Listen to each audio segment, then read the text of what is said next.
Red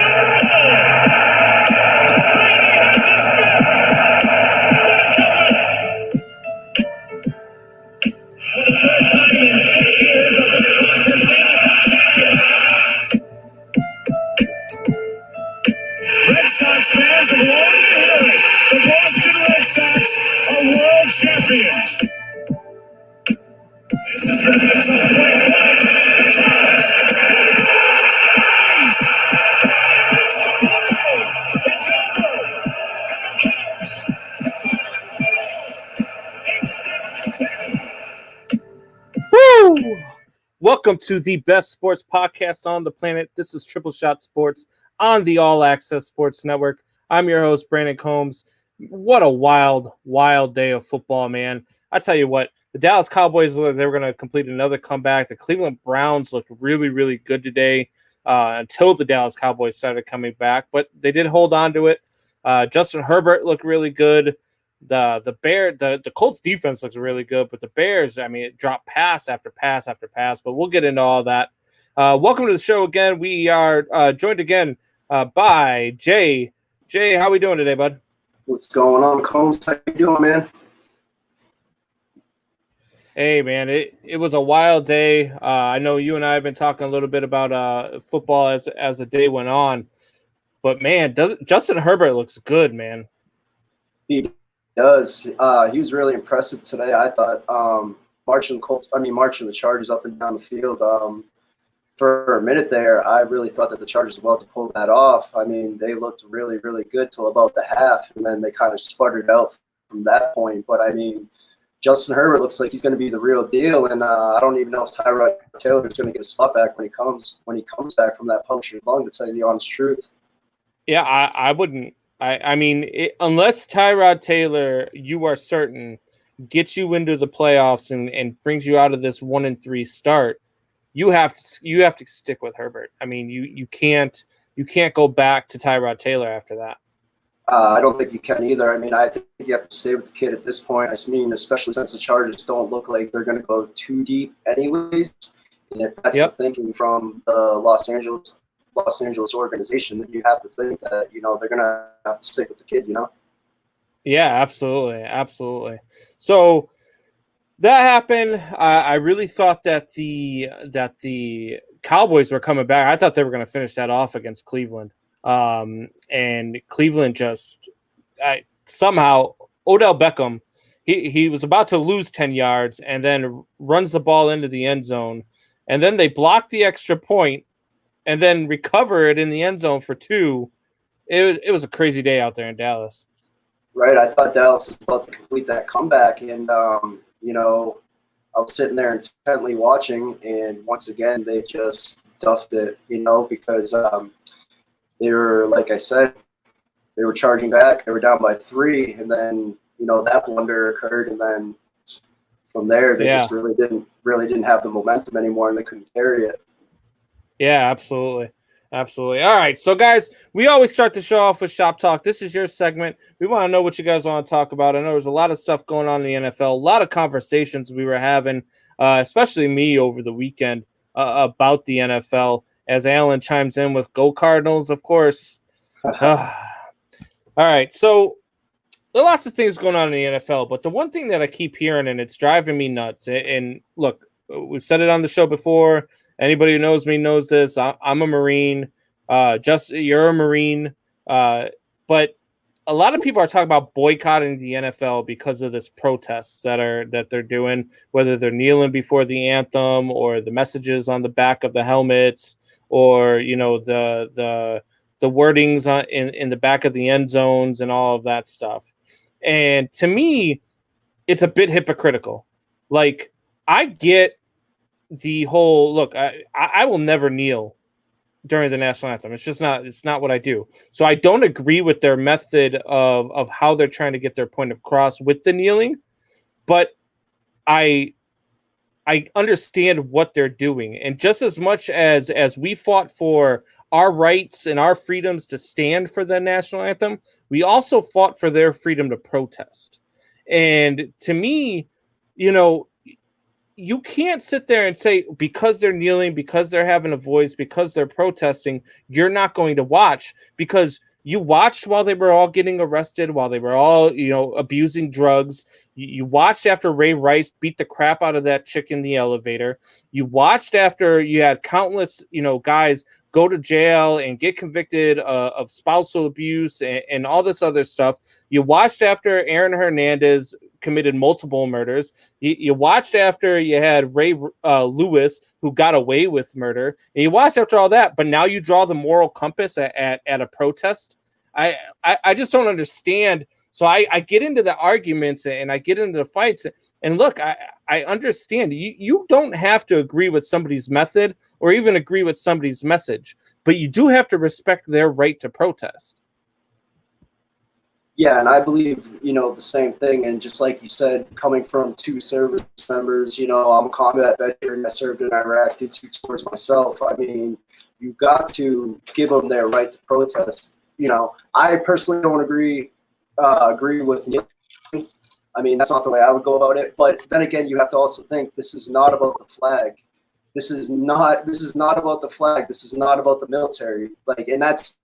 And that's like where the people, I think, can't draw the line, and they can't see that this isn't about a flag. This is about injustice, racial injustice that's going on in our country, Right. And and I get all, like, I get it. It's the racial injustices and all the stuff that they're fighting for. That's one way or the other. There are people who are on one side of the fence, or there are people on the other side of the fence. And the politics of it all, that's not what we're here for. We're here for the sports aspect of it. So for me, for a sports aspect of it, with the fans saying, the fans who are always watching, and you watched and you supported the NFL and you bought the jerseys and you went to games, to say now because of all the stuff because they're expressing their opinions, now all of a sudden you're going to boycott the game. To me, you're more of a hypocrite than they are. I mean, that's the exact way I feel too. I mean, nobody cared when Tebow was kneeling. I mean, different thing, but nobody cared when Tebow kneeled. And in a lot of aspects, he was doing the same exact thing. Yeah. But just for a different cause. But he was doing a lot of the same stuff. So I mean, right.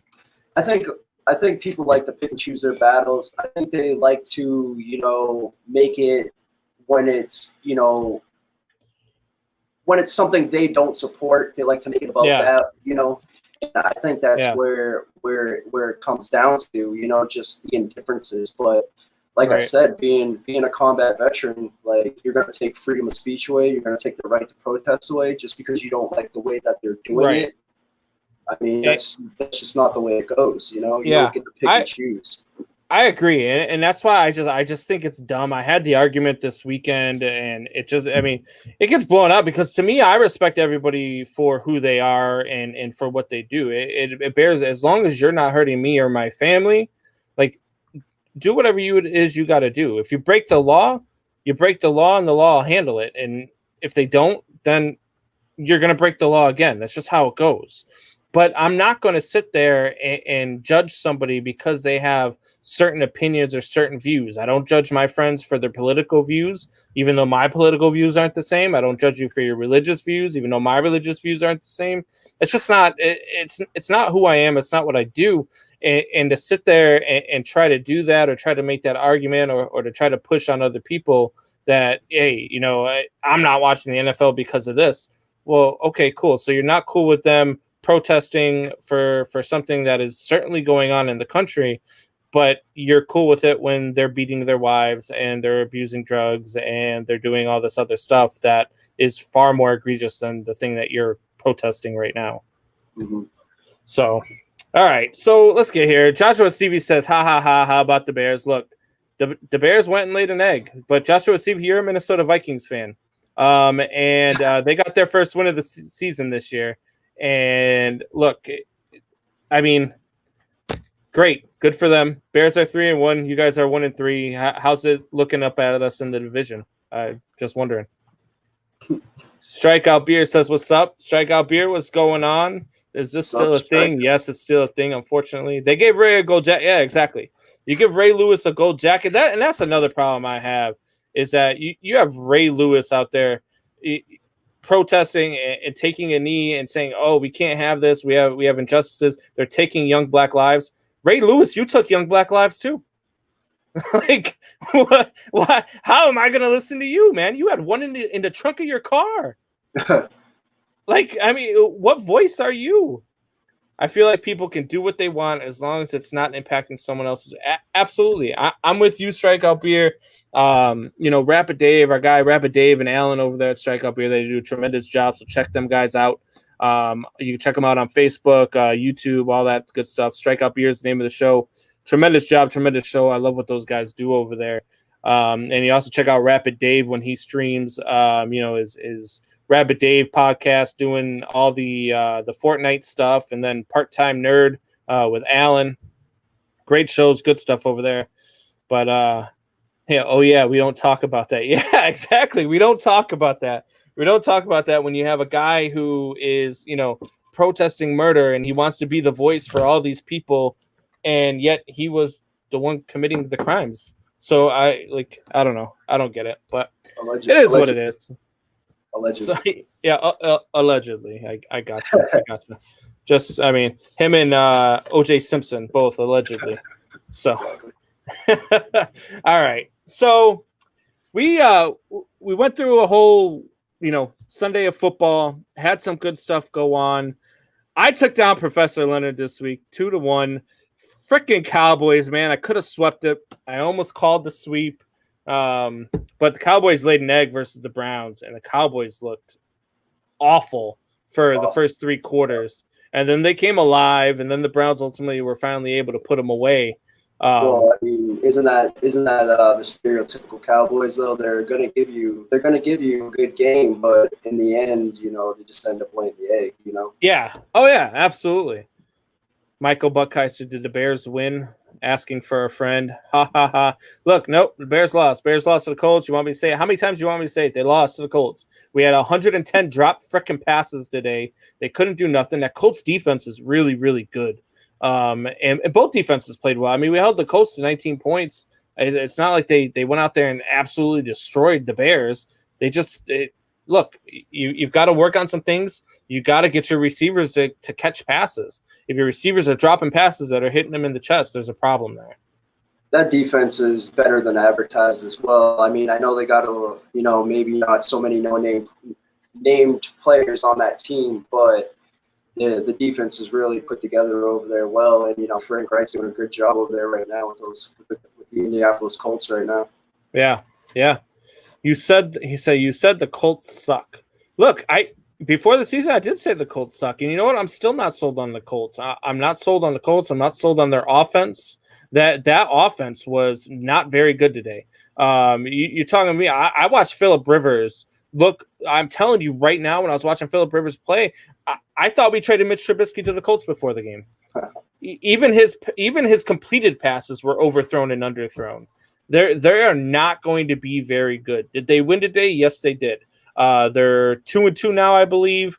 So but they are not going to compete in the AFC South. And so I mean, great. Everybody wants to give me shit because I'm a Bears fan. So let's see, Michael Buckeye. So let's see if your Chiefs win tomorrow, or if they lay an egg against New England. 10-6 for the Colts. Buckheister, you are, I don't know, you're on drugs. Yeah. You like the Colts at 10-6 there, Justin? Oh, not at all. No way. Nowhere near that. I see them losing way more than 4 more games. I see a 6-10 record if you want to reverse that, and that's probably going to be at 6-10. Yeah. I mean, you got the Browns next week, who looked really good against Dallas today. You got the Bengals, the Lions. Then you get the Ravens, Titans, Packers, Titans. Yes. I mean, and then the Texans, and then the Raiders, and then the Texans, and then the Steelers, and then the Jags. So, yeah. I mean, maybe 3 or 4 more wins, maybe. Yeah, like I said, Colin, I see them going probably about 6-10. Yeah, absolutely. What else do we have today? What surprised me in the NFL today? Let's see these scores. There are a couple things out there. The Bengals look really good. Joe Mixon tore up the Bengals today. Gardner Minshew did his thing too. I mean, he threw the ball 40 times, 351 yards, 2 touchdowns. Joe Burrows did his thing. Joe Burrows had over 300 yards passing today. I screwed up, and I thought that the Buccaneers were gonna, I thought they were gonna win, but I didn't think they were gonna have as, the day that they had. So Right. I sat Tom Brady today in fantasy and started Joe Burrows. Ouch. So, I mean, it's not like it was that much of a flop on that point because Burrows did still have a pretty good day. yeah, But, I mean, he didn't go for 5 touchdowns. 5 touchdowns, 300 yards. I mean, who really thought he was going to do that? Yeah, absolutely. Absolutely. All right. So let's transition here. I do see that he is sitting backstage. So let's bring in Professor Leonard here. Professor, how are we doing today, buddy? Oh, we finally talking about sports? Funny guy. We've been talking about sports, buddy. Nah, I don't know what sports you've been talking about, but okay. What's up? We just got done talking about Bears and Colts and talking about the Chiefs, and then we're talking about how I went 2-1 against you this week. Yeah, and it only took you three weeks. Congratulations. Yeah, I mean, it took the Cowboys laying an egg to the Cleveland Browns to save your day today. To save my Okay. Hey, look, I'm just saying, man. When you win, you come on here with all sorts of fire. When you lose, man, you seem down in the dumps. What's going on?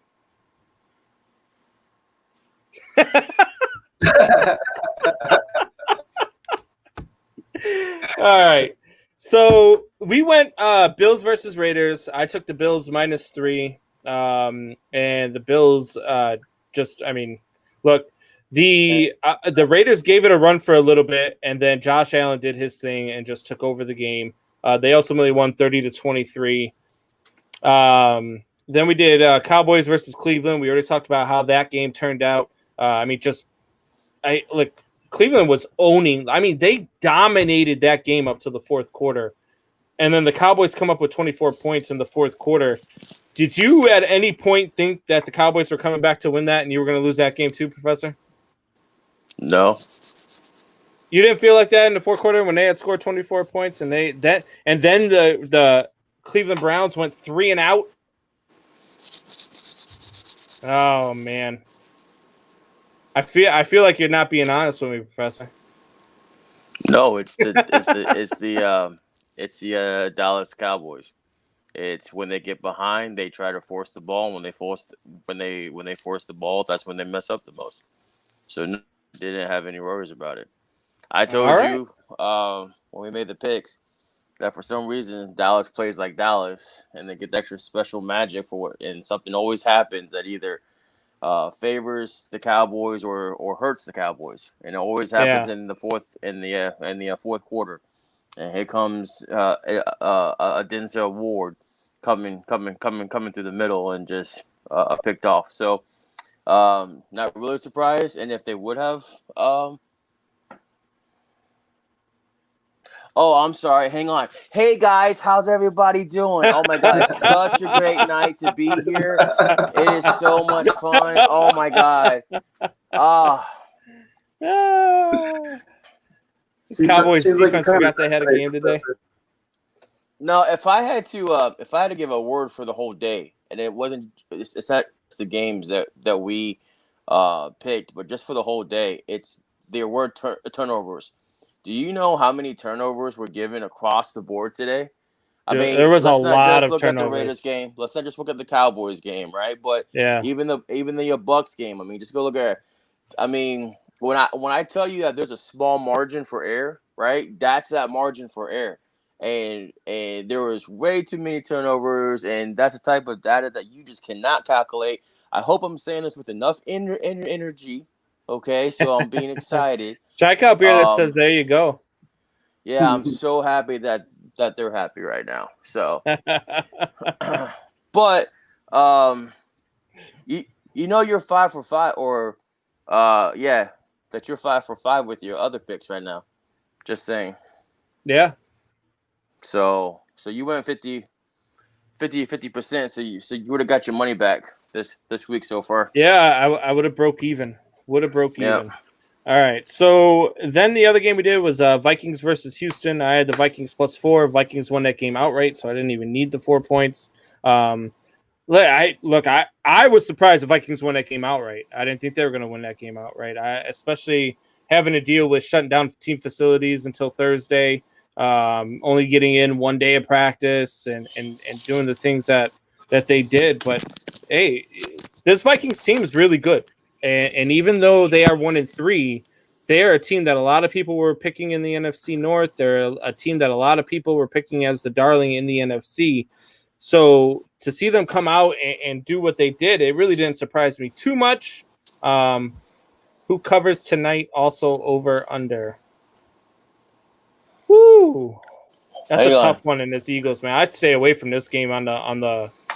Who's asking that? That's strikeout beer. I'd stay away from this my game on this boys. point spread. I think I would. Hang on, Over under.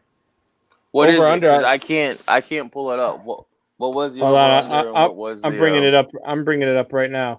So we had. Let's see here. Let me get it. All right, so we have the over under is at 45.5, and the Eagles or the Niners are 8.5-point favorites. I would take the Eagles in the spread, and take the under for the points. Take the Eagles plus 8.5, and take the under for the points. If I was thinking off the top of my head without looking at any of the numbers, Yep. No, I would take the Eagles for the points. I mean 8.5, and Jimmy's not starting tonight, correct? No. No, and there's some other injuries that are issues. No, All sorts of them. I would take the Eagles with the points and go under on the total points. Okay. I'm just saying, but without looking at all the data, just based off knowledge. 8.5 points is a lot of points to cover. Even when they were strong, and I'm going to say strong, meaning that the offense was healthy, they were not clicking as a team like we saw them last year. And now with these injuries, I actually think the Eagles will make this a more competitive game than what people think. So with that, I would I would take the Eagles with the points and take the under. All right, perfect, good call. But again, that's just my strikeout opinion. beer, Rapid Dave, bet at your own risk. That's right. Bet at your own risk. That's just my opinion.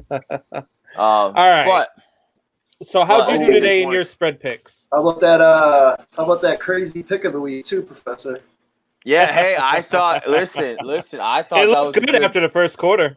Hey, if I could just win on that first quarter, man, that would have been great. So the Lions, and I hope Strikeout Beer is watching. The other half of the Strikeout Beer. The Lions have this tendency. So I think at the beginning of the season, right? Just kind of hear me out. So the Bears, the Lions, and the Vikings all have this kind of like secret organized, meeting, right?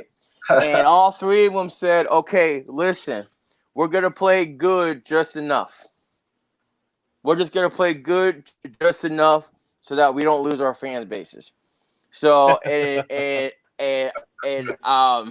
I don't see, and I actually picked the Lions as a possible upset because I didn't think that there wasn't enough offensive weapons for Breeze, and I thought that was going to be the end of it. I was wrong because the Lions said because the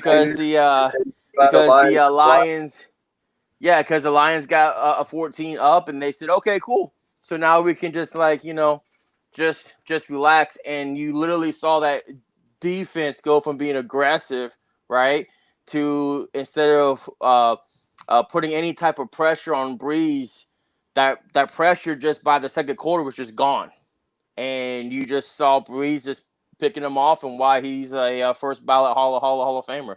So, but yeah.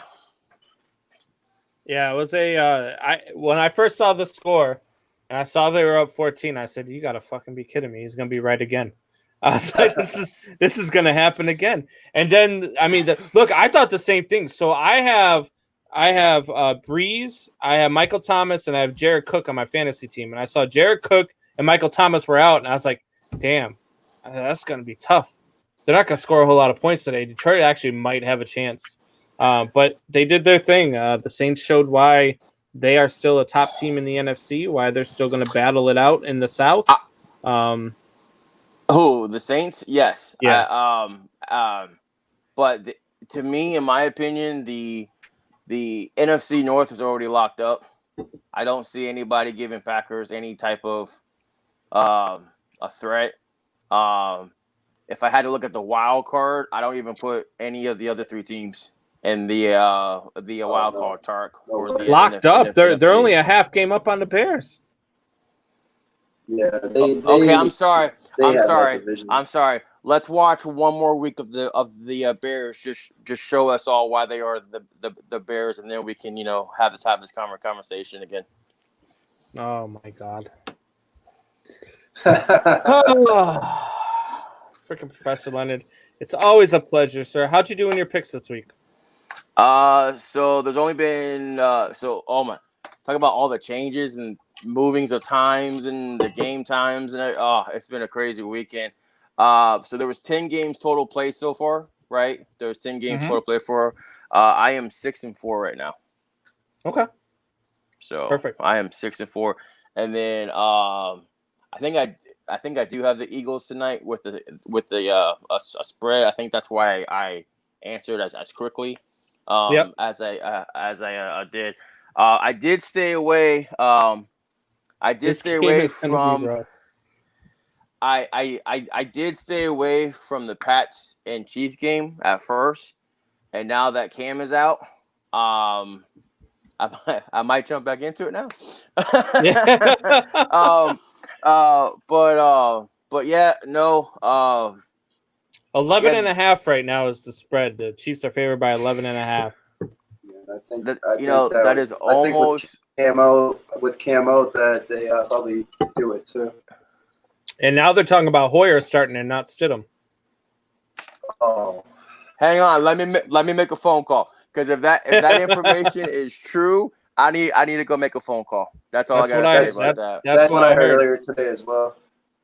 Yeah. Wow. So, well, I could just tell you this.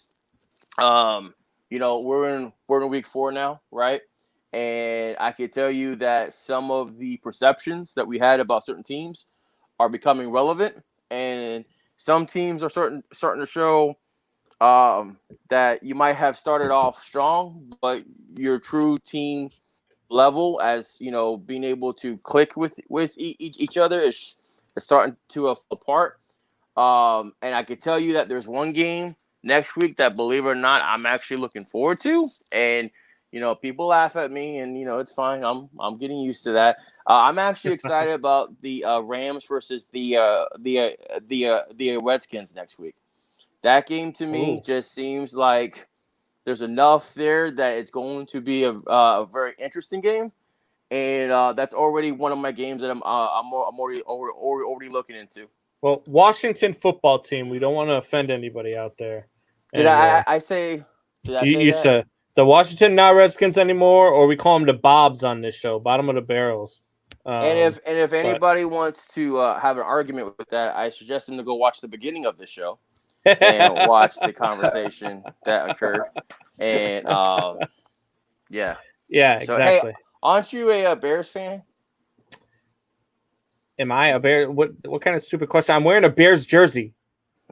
I mean, got a Walter Payton jersey on. You say wearing a Bear jersey. I think it's painted on, but that's just me.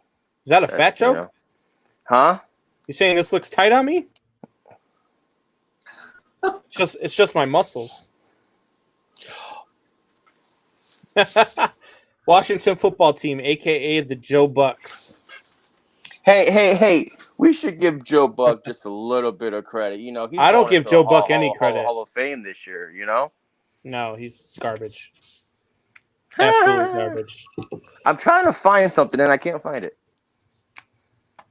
What are you looking for, Professor? It's football related. I can't find. I'll just shoot your foot. I got one of your boys' rookie cards today. Oh, all right. Yeah, shoot me a So message. Let me know. I was trying to find it. I was gonna show you, but all right, but Professor. I will show you this one. What you got there? Jordan Howard. Yeah, you showed me that one on the last show there. It looks good. I like that one. All right. So all right. So we'll see you on Thursday, and we will do our picks again and see where we go. Professor, Yes, do me a favor though. Next Thursday, you need to come with the same energy you came with when you were doing your picks, as after when I beat you done. again. Exactly.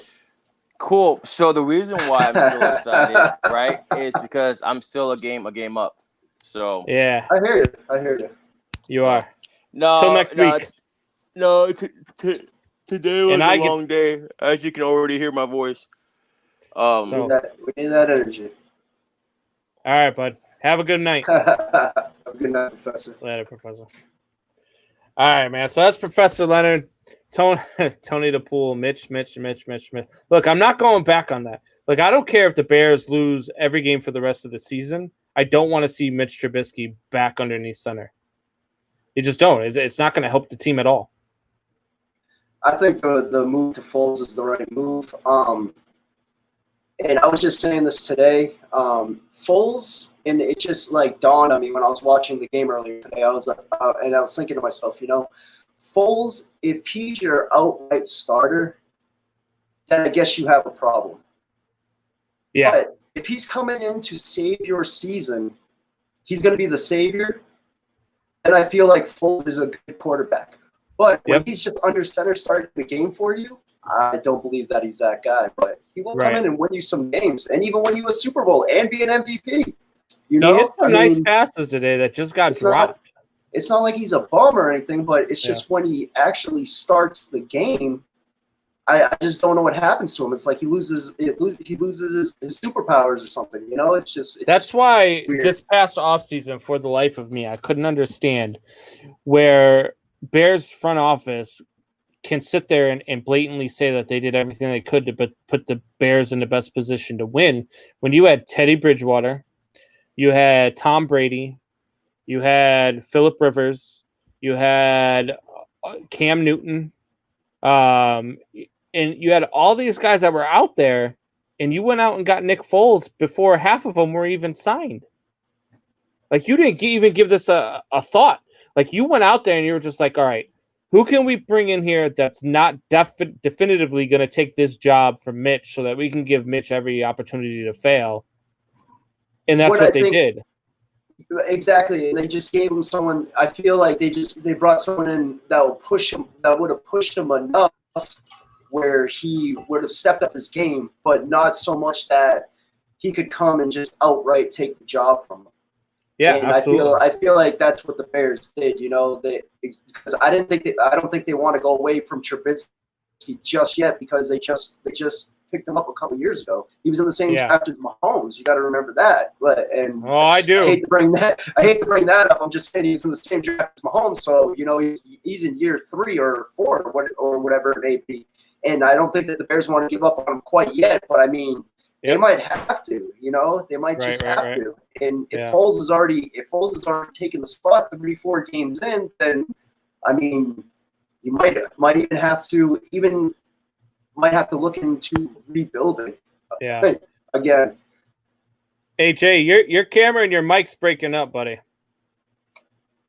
Camera and your mic's breaking up. So let's see if we can get that taken care of. Take you off the screen here for a few minutes here.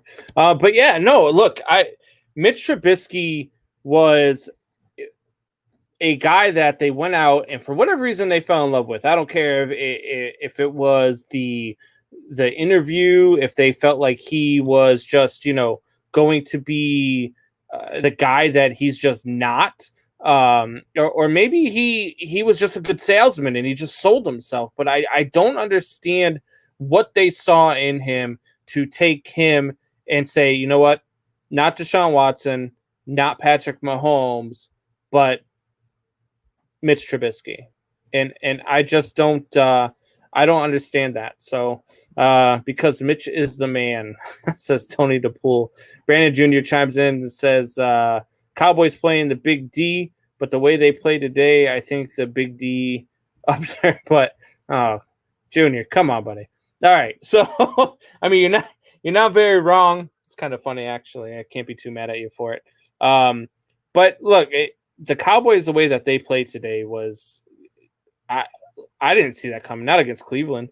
I still feel like Cleveland is still Cleveland. I did not think that was going to be a good matchup for Cleveland, but we'll see. So we're going to take a quick break here, and hopefully when we get back, Jay will have his camera and his mic all taken care of, and we will be back here in, give me about 90 seconds or so.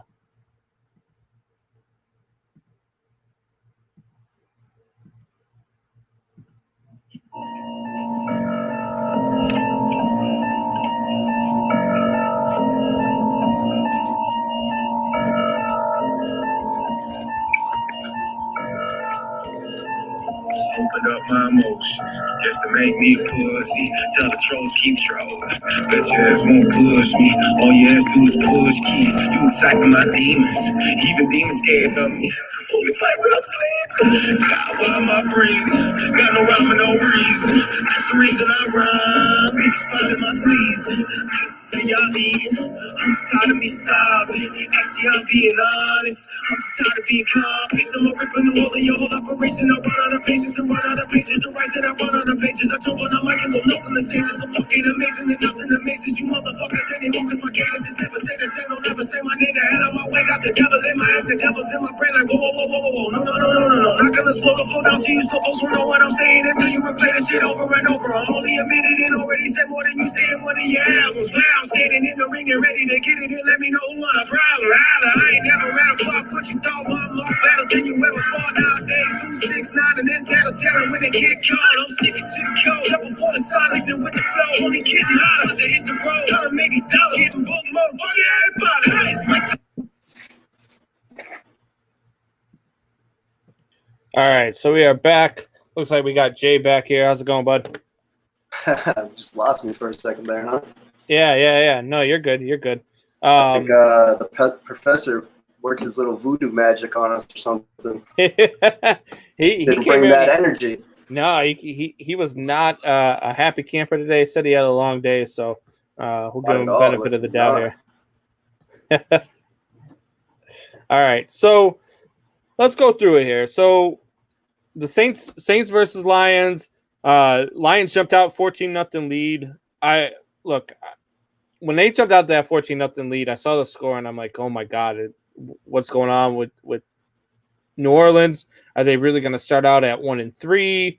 You know, how's it going to go? And then they just turned it on. Drew Brees throws for 2 touchdowns. Alvin Kamara, he was held underneath 100 yards, but he still had a touchdown. And they ultimately won that game 35-29 going away. I know the Lions scored a garbage time touchdown there at the end to bring it to within 6. But I think the Saints are going to give Tampa Bay some sort of run for that AFC South. I don't think they're going to go away quietly. Do you? No, not at all. Too much talent on that team. Come on, think about it. I mean, Michael Thomas, Emmanuel Sanders, who had a great game today, Alvin Kamara, and then when you think about it, the Saints, it's like they just have random guys that are just stepping up left and right every single year. These guys that just come out of absolutely nowhere. You don't know their name. They never had a catch before, but Breeze makes them into superstars because he's just that great of quarterback. Yeah. I don't think Tampa's going to run away with that by any means. I definitely think that they will win that division, especially after what I saw out of them today, and also if Brady can keep throwing some darts like that. He was going long, short. I mean, he was doing it all today. Normally, Brady's just a little dink and dunk underneath guy. I mean, I've watched him for the last 20 years, don't get me wrong. So, But he looked real good today as well. I mean, Breeze always is just Breeze. I mean, just every year, it doesn't matter what you put around him, he just has a big year, and it's just I don't think that a lot of teams are going to be able to stop that offense, especially when Michael Thomas comes back.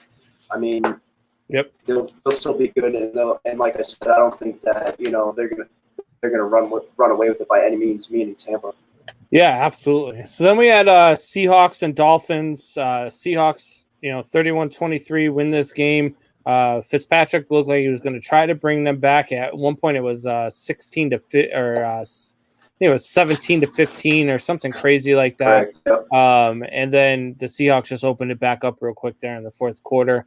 Went up 31 to 15, and then before the Dolphins put up another 8 spot. But that game was not as close as it looked. But the Seahawks are, to me, a 1 and a 1A with the Green Bay Packers right now in the NFC. They can play with anybody. They can score with anybody. The defense is pretty damn good. But I do think that the Packers right now are just a step above them.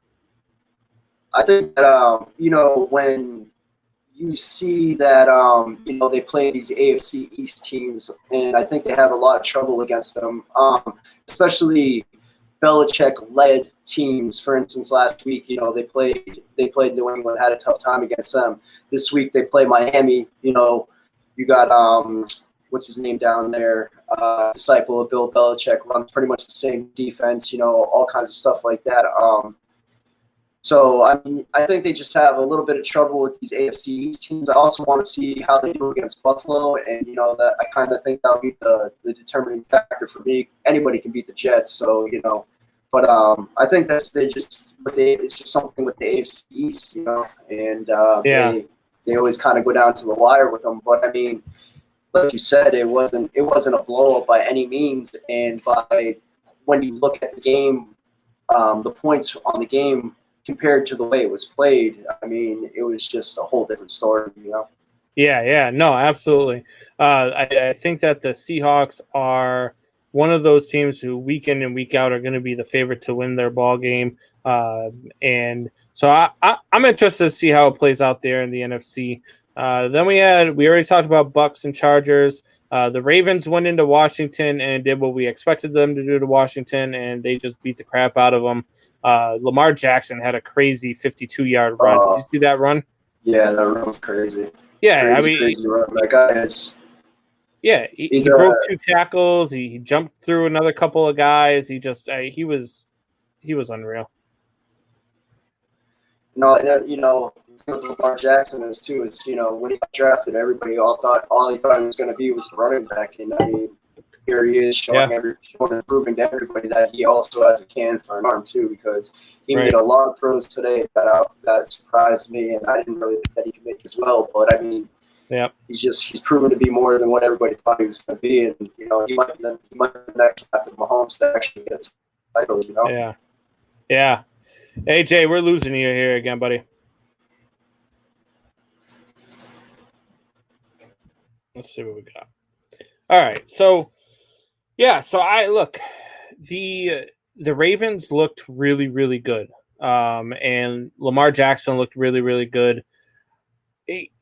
People talk about him being a running back. That was a 52-yard run that he ran, and he finished the game with 53 yards rushing. And granted, he was Baltimore's top performing rusher, but that team is very good, and they are built on what Lamar Jackson can bring to the table, whether it's with his arm or with his legs. He finds a way to do it, and he knows when to do it. He knows when to run. He knows when to pass. He doesn't do. It's not like he's looking to run first. He's looking to pass first, and if he has to take off, he can. And then he's got the ability to break tackles, juke you out, and make you miss. And for me, that's just like from a quarterback position, that is amazing to watch, and I love watching it every day. So, Jay, we got you back here, bud? I think so. Must be the internet connection. I do not know what's going on today. Yeah, no. So I guess it's one of those things for everybody, Yeah, I guess it's just one. Internet's not working. Maybe Professor became Wreck-It Ralph and just went and wrecked the internet. Exactly. All right. Now with Cam gone, prediction on the Pats game. All right. So let's get into that real quick. Cam Newton's out, and it looks like they are going with Hoyer over Josh Stidham. To me, I think you would have went either way there, and I don't think it would have made a difference. I think without Cam Newton, this is not a game. This is not a game at all. I think that without Cam Newton, the Chiefs probably win this game by 3 scores easy. They weren't. I mean, like I said on Thursday when we were doing our predictions, I don't think the Patriots were winning this game anyways, Cam or not. I think at this point now it's really a wash. So you might as well play Jarrett Stidham at this point and see what he actually has. I mean, if the Patriots are that highly favored on him, like people were saying over the offseason, and they think that he's the next one to come up, then you might as well give him the opportunity right now and see what he has while there's a meaningful game to really play and show us what he may have or what he may not have. I mean, at this point, I mean, you know what Hoyer's going to do. How many times is he going to? This is like his third stint with the Patriots now. You know what he's going to do. So at this point, you might as well let Stidham come in and play. You got to see what the kid has for sure. Right, exactly. At least see what he has. I mean, so. Strikeout Beer says could be close depending on what Belichick comes up with, but I think most of the defense sat out with COVID. I mean, look, their big players did. You lost you lost Chung. your Hightower, you lost Chung, and so you lost big parts of your defense there. And when you're going up against Pat Mahomes and the Kansas City Chiefs, look, I've said this before, the Kansas City Chiefs are a score-at-will team. If they need to score 60, they will score 60. If they need to only score 47, they will score 47. They score what they need to score to win. I firmly believe that. I firmly believe in that game last week against who did they play last week? The Ravens. They only scored 37 points because they only needed to. I think they could have ran that score up on Baltimore, but they just didn't because that's not what they do. Kansas City is so damn good. And I just don't think you can game plan for them. I don't think there's any stopping them. I can't see a team beating them. There's not much you can really do to stop them. I mean, you can only hope, I guess, at this point, really to contain them. And I mean, even at that, teams are having a hard time even trying to contain the Chiefs at this point. And I mean, there's not really much you can do. It's just very, very Madden-esque the way that their team can be. Right? Like you said, They can score at will. If they need to score 60, they're going to score 60. But like you said, like last week, they only needed 37, so that's what they put on the board for you was 37. But they could have kept going. That's a fact. So then you look at this the COVID thing. How does the NFL survive this COVID thing? Because now you got Cam Newton's out, so now the Patriots have to play a game without their starting quarterback due to COVID, even though reportedly he's got no signs of COVID. He's just he tested positive. Yeah, and so positive. My first thing is my first question to everybody was, they keep saying if you come in contact with somebody who's got COVID, you're supposed to self-quarantine for 10 to 14 days. Well, correct. The last I checked, Cam Newton was the quarterback of that football team, so that entire offense has come in contact with him. So how are they playing on Monday and not pushing this game out more? And so that's one thing I didn't understand either, because I was under the impression, anybody that came in contact with someone that had COVID was supposed to sit out, but now you're having this game. So what you're going to do now is the rest of the offense has been in contact with them. Mind you, the rest of the whole team has been in contact with them. Now you're going to have their offense line up against the Chiefs' defense. Yeah. And, that's just the recipe for disaster. I mean, at this point, I think they should just postpone the game for a whole week and not just till Monday, because you never know what's going to happen at that point. You're just asking for disaster, Or do what you did with the Titans and Steelers. Yeah, you push the game out and you play it on a bye week. Right, exactly. I mean, I think you're putting the Patriots at a disadvantage here. I don't like. So they've got 3 games that they had to move this week, and I don't like what I'm seeing from the NFL early.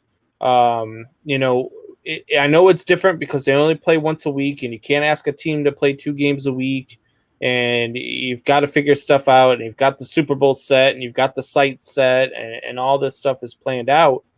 You should have had a better game plan going into it. You should have had 1 or maybe even 2 weeks designated between the end of the season and the start of the playoffs to plan for, hey, look, we're going to have some positive tests. We're going to lose games. We're going to set aside 2 weeks here at the end of the season. And if we don't have any positive tests, then great. We'll have a 2-week, layoff for the playoffs, or we can move the playoffs up a week and just have 1 bye week before the playoffs, because this wasn't going to be a normal season no matter what. But now you've got nothing in place, and now you're forcing teams to squeeze games in, and it's almost like, to me, and I don't want to say it's not fair to them, because look, you're athletes, you're millionaire athletes, figure it out and go out there and perform. And if 1 player being out, even if it is your quarterback, I mean, do what you got to do. But to me, you're putting teams at a disadvantage when you don't have a good game plan for this whole thing.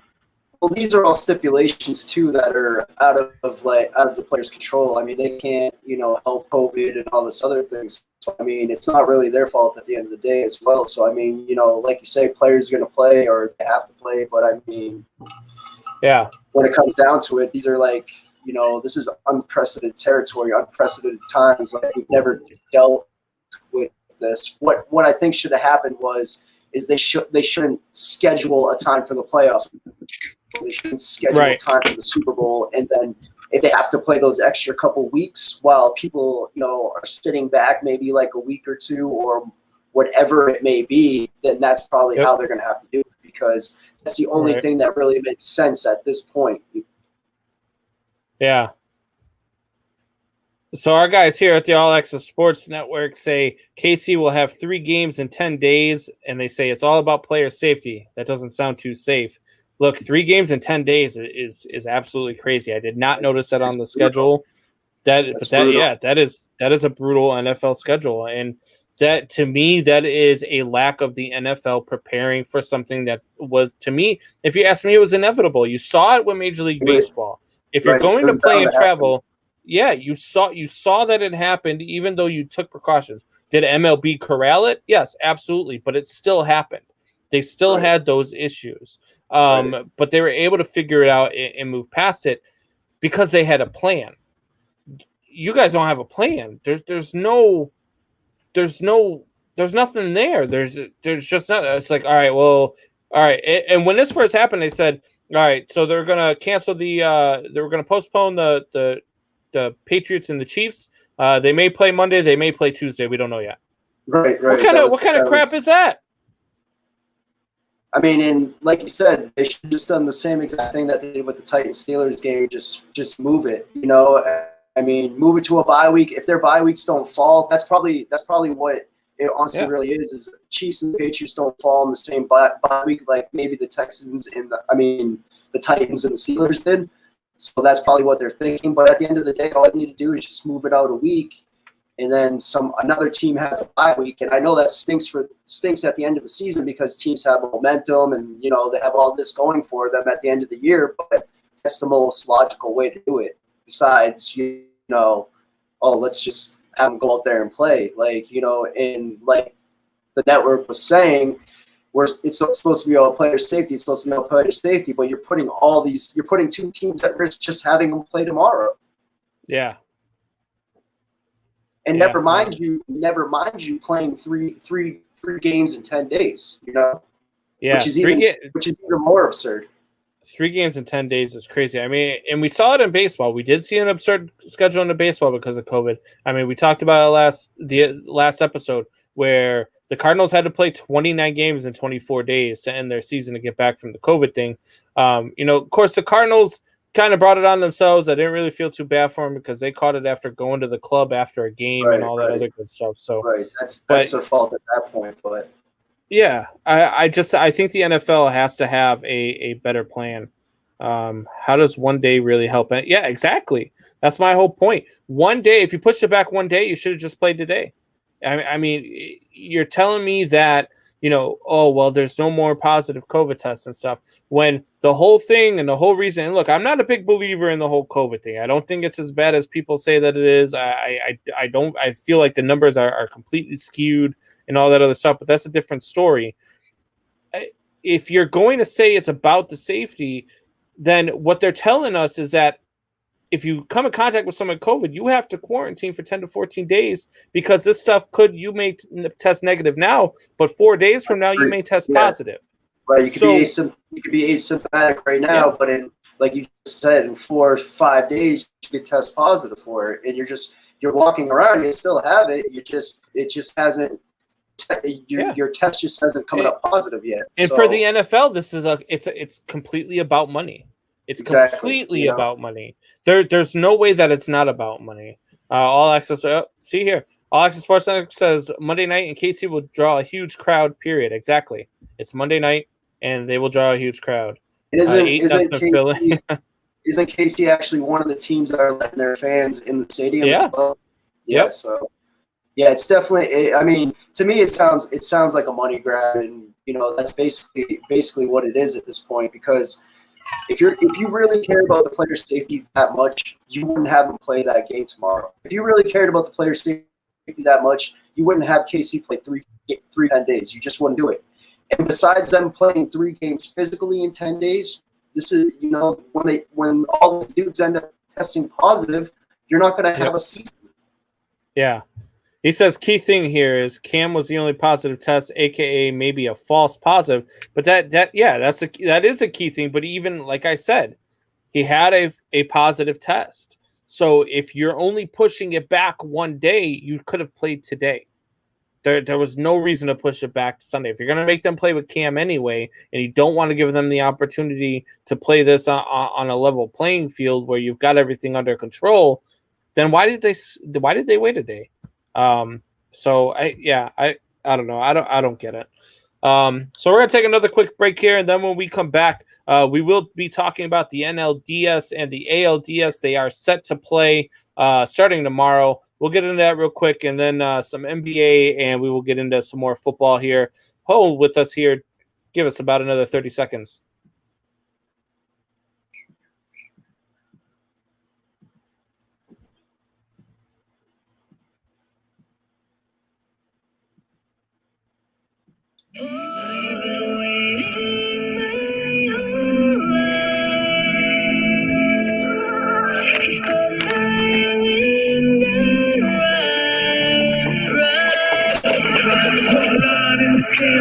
Time to take a stand, what? You've been overlooked, I don't think you understand, what? Souls overboard, I done played in front of grand, what? Kill the shit, still I end up leaving empty-handed, what? Waiting patiently, now y'all gon' sit and wait your fucking turn. Rise up on these ashes like a fucking nerd. Yep, I earn the shit and you try taking it from me, and you gon' fucking learn the hard way to Charles and Cosetti and you burn the burn. I got one move left, I can't undo. I can't undo it. I wanna come through. I didn't choose it, but it's here. No fear.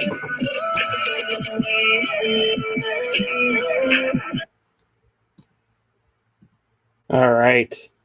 We are back. That was Mises there with Rise Up. Mises is a beast. Again, if you have not checked him out, check him out on YouTube. The man has some crazy messages. So let's go here. So we got the NLDS and the ALDS starting. 7 Central Division teams between the American League and the National League made it into the playoffs. 0 made it out. 0 are going on to the second round. And I don't know about you, Jay, but to me, that's insane. Oh, yeah, I heard that today, actually, that 7 teams made it in from the Central, NL, AL, and none of them made it out. That's nuts. Yeah, it's absolutely insane. And, Supas and I talked a lot about, the Central Division, especially in the American League, because we thought the White Sox were good, the Indians were good, the Twins were good. Right. All 3 of them made it into the playoffs. NL Central, the Reds. I was a big proponent of saying nobody wants to see the Reds in the playoffs. They got dispatched. Yeah, and so, man, I was completely disappointed with their. So, is what it is. We've got 2 AL West matchups, 2 AL East matchups, 2 NL West matchups, and 2 NL East teams. So I say matchups, but it's teams. We're down to the final 4 in each league. We've got the Houston Astros and the Oakland A's. Who do you see winning this one? Houston Astros, Oakland A's. I think I'm gonna have to go with the Astros. I think they just have too much as far as power in the lineup.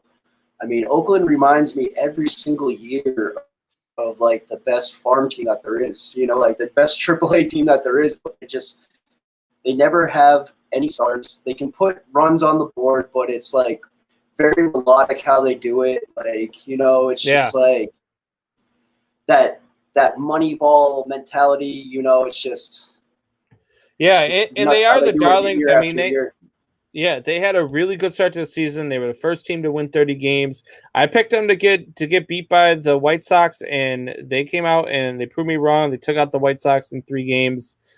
So I can't pick the Astros because I don't like the Astros. I don't like the whole cheating scandal. I'm rooting against them. So I'm going to pick the A's in this one as well. I think the A's pitching is better than Houston's pitching, especially with no Justin Verlander.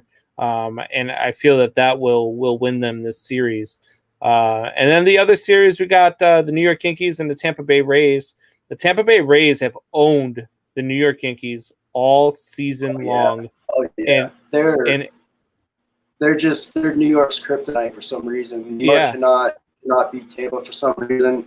They can't go for the life of them. I don't know what it is. Every other team that they play, you know, they're just smashing long ball after long ball after long ball, and it just seems like when they play the Rays that the Rays just have their number every single time. Yeah, and the Rays pitching is so good and so deep. I'm picking the Rays in this one. Probably the Yankees' offense is good enough to push it to 6, but I don't see it going much further than that. And I got the Rays winning this one 4-2.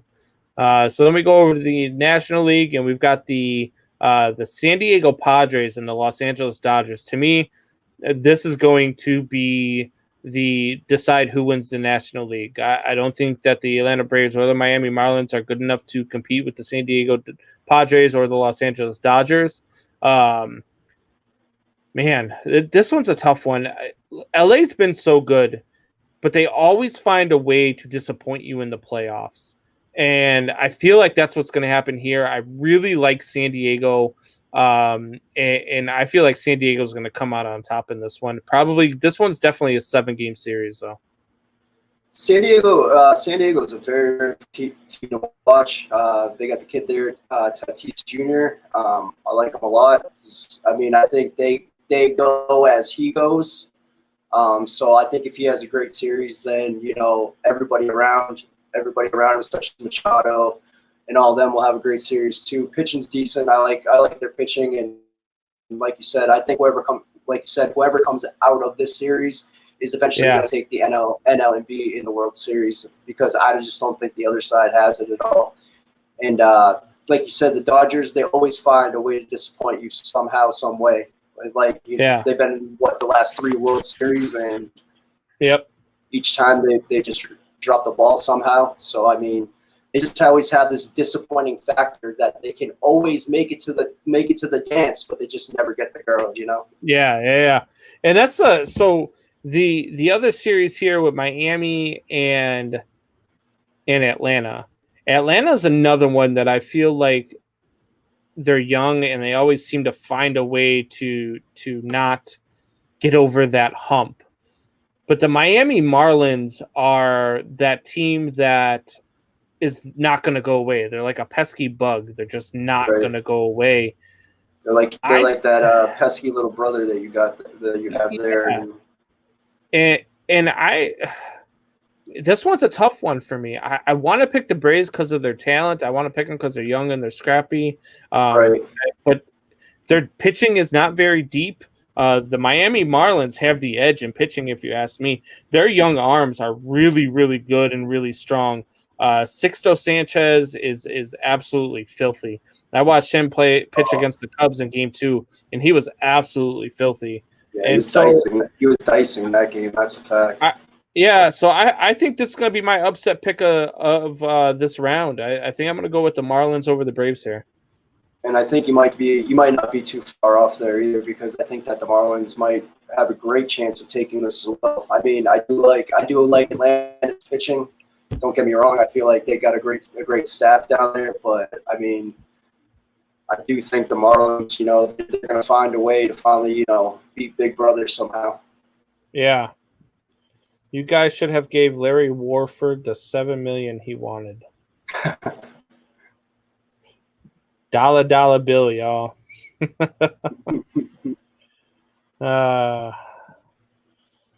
TB3. What is TB3? I don't know what TB3 means. Do you know what TB3 means, Jay? I do not. It must be one of those millennial things. Yeah, I don't know. Let's see if my son chimes back in. Junior, what the hell is TB3? I don't know what that means. We got through baseball, and now we've got the NBA Finals going on.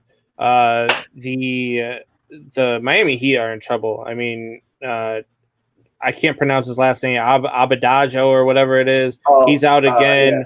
Bam Adebayo. Yeah, Adebayo, and then they're missing their other big guy. I don't see any way that the Miami Heat win a game here. I just don't. They're done. Yeah, they're done. I still think they find a way to at least pull one off. I know they're up 2-0, and the Lakers look very, very dominant right now, and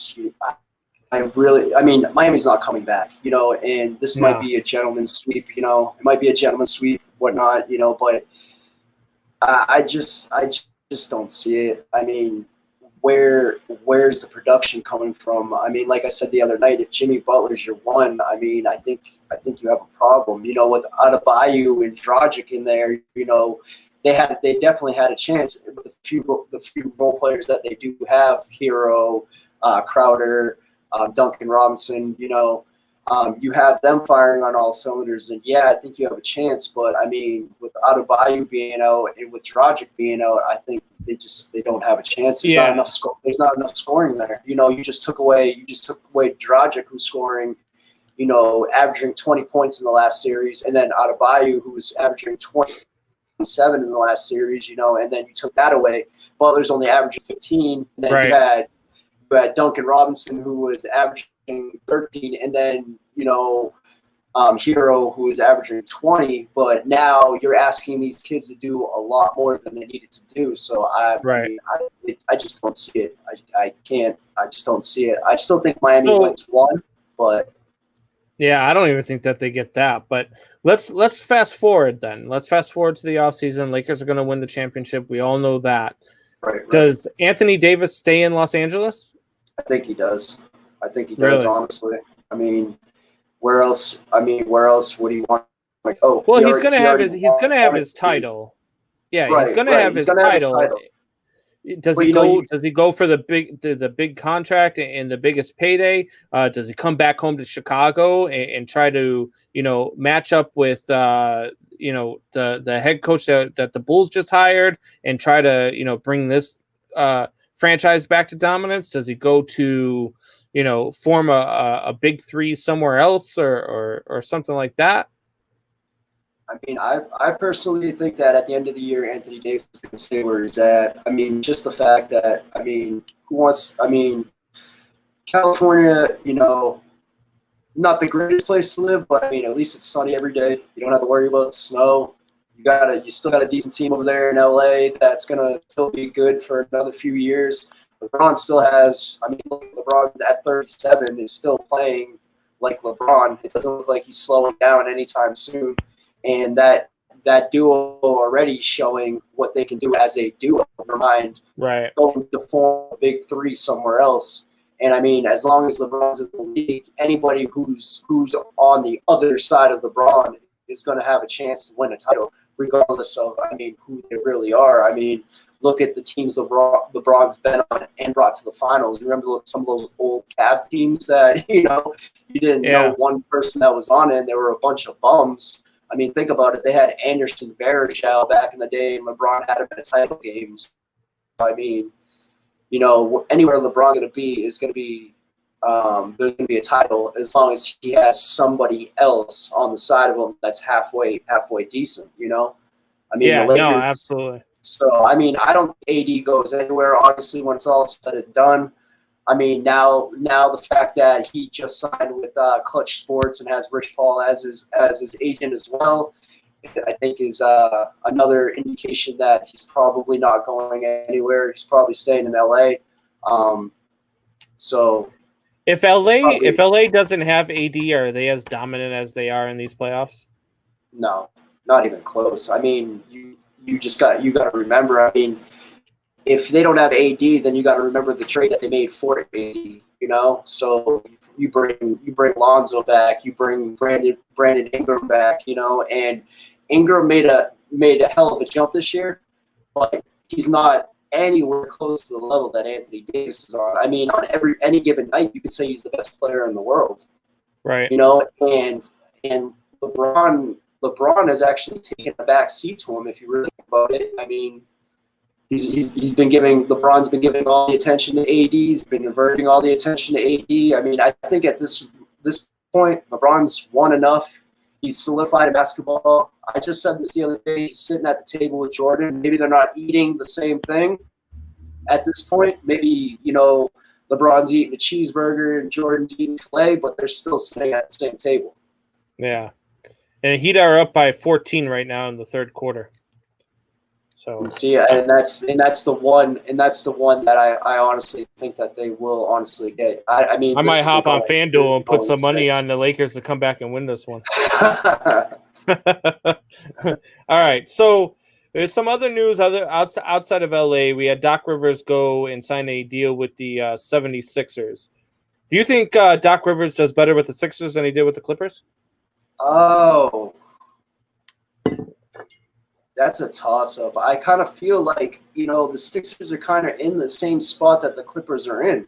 They have the stars. They have the firepower. They just need to get it to the next level. And, maybe you give Doc Rivers to, Ben Simmons and Embiid and who's the guy they just signed there for that max deal? Oh.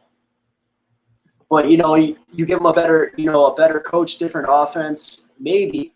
But, I mean, I feel like Clippers in the 76ers are kind of right at the same point, And I think it was a mistake for the Clippers to actually get rid of Doc Rivers. But, I mean, we'll have to see at the end of the day what really happens with the Clippers and how that all correlates and how that all comes to be. But I think the Sixers are definitely better off with going with Doc because it's better than what they definitely had, Yeah. Are you talking about Josh Richardson? No, not Josh Richardson. What's his name? He was always think of big names. He was always with Bo. He was always hanging out with Boban. I can always remember the videos they used to do together. I can't think of the name. If you look up the 76ers, oh man, they would come right up. But yeah, so. I think that Doc Rivers, and I was talking to a buddy about this the other day. I think Doc Rivers is best suited with a team that does not have a top 5 player on it. I think that's why he was really well suited with the Boston Celtics. I mean, granted, they had the big 3 there with you had the Truth, you had. With Paul Pierce, you had Ray Allen, and you had. They ultimately, at the end of the day, had a big 4 because when you think about it, Rondo ended up turning into something that they didn't think Rondo was going to. None of those guys were ever the top 5 player in the NBA at that time. I don't think at any point. Right. And so that's why I feel like he is better suited. I don't think when you go with the Clippers, when you get a top 5 guy, it's almost like they're an uncoachable team, because a top 5 player in the NBA is essentially the coach of the team. He's the one that's going to pull the players together. He's the one that's going to run the plays. He's the one that you can't coach a LeBron James team. That's why LeBron's always trying to get his buddies in there to coach, because he runs the team. That's just what it is. That's what the NBA is. I've said it over and over and over again that head coach in the NBA is a very overrated position, because there's not very many head coaches that actually alter a team. It's just not. It's about talent on the NBA. But I think Doc Rivers with the 76ers, I feel may actually bring these guys more than he brought to the Clippers. Yeah, and that's what I think as well. I think Doc does take them to that next level. I mean, like I said, I think that the Clippers and the 76ers were kind of on that same level playing, but I think you put Doc on the Sixers, or have him coach the Sixers, and he brings them up to the next level. I was just thinking about it today, honestly. Now that they have Doc, I mean, my Celtics need to watch out, I mean, just having them over there, I mean, I think, and they've got a good squad in Philly. Yeah. And that's, who I was thinking about was Tobias Harris. Okay. Yeah. Right. Yep. So, I mean, but yeah, like I said, I mean, you put Doc, you could put Doc on that squad. And I mean, yeah, it's a very talent-driven league until you get to the playoffs. Right. And then it becomes about coaching. Right. All right. Well, I mean, I'm not a big NBA guy, so I mostly watch playoff basketball. I really don't watch much during the regular season. I'm either watching, football or hockey or baseball. But I do pay attention here and there in the regular the postseason. And the Bulls, for me, and probably a big reason why I'm not big into the NBA no more, is because the Bulls have been a hard organization to be a fan of and a hard organization to watch as of late. And they made a good hire there with Donovan to become the head coach here. Billy Donovan, head coach in the Bulls, and I think if you can land a guy like an Anthony Davis or something, or I mean, do you build around who's their young guy there? God. What's that? Cameron Payne. I know he's one of them. No, not Payne. Zach LaVine. Do you build around LaVine? Do you build around? The thing about LaVine, though, is, I mean, at any point, he could want to, leave town. I mean, the only way that I think he's honestly staying is if you get an Anthony Davis type player. But I honestly don't think that, Anthony Davis, even being from Chicago, wants to go to a team that's rebuilding after he just won a championship, because of the statements that he makes. He says, "Oh, I want those big games. I want these big shots." You're not getting those big games and those big shots if you're on the Bulls. I mean, maybe if you bring them back to dominance, but even then, they still have a good 3 years, 4 years. There's a couple of names that people don't talk about on this team. I really like Lauri Markkanen. I think Lauri Markkanen could be a top 20 NBA player. Chris Dunn's all right. He's not a bad little piece to have, but he's more of a piece. Like he's not not an answer. I think he's highly overrated, and he came out of college very overrated, but I think he's still a good player. But like you said, he is a piece to. And you got Kobe White and Wendell Carter Jr. They've got some nice pieces, but they really need to go out and they need to find a way to get a top 10 guy on this roster. Right. I just don't know if a top 10 guy wants to come play for these guys. Right. And, that's just the way it is, and it kind of stinks when it comes down to it because, a lot of players just go to a lot of the organizations that are on top at the time, or it's like where it's warm, Right. But I do think, Billy Donovan coming out of, coaching, all those years down in Florida, I think he'll do better with those young guys. But you're right. Yep. They still need, some sort of even a top 15 or 20 type guy to come in there and, try to turn that around, because I don't see the Bulls going anywhere for a while if they don't, and like you said, marketing's a good piece, and Zach LaVine's is good. And he's probably a top 20 guy, if not, right on the threshold, just about to I be think the there. Bulls But need to change their front office around. I think Gar and Pax are two guys that just need to change the scenery. Like I don't think that they do a good job in the front office, although the Billy Donovan hire was good. They've missed a lot in their drafts. I mean, I think they hit on marketing. And the Zach LaVine guy, I like Zach LaVine a lot. But I feel like at this point, what you need to do is you need to go get a top 10 guy and trade Zach LaVine to get a couple better players around a Lauri Markkanen and whoever that top 10 player is that you bring in, whether it is an Anthony Davis or somebody else.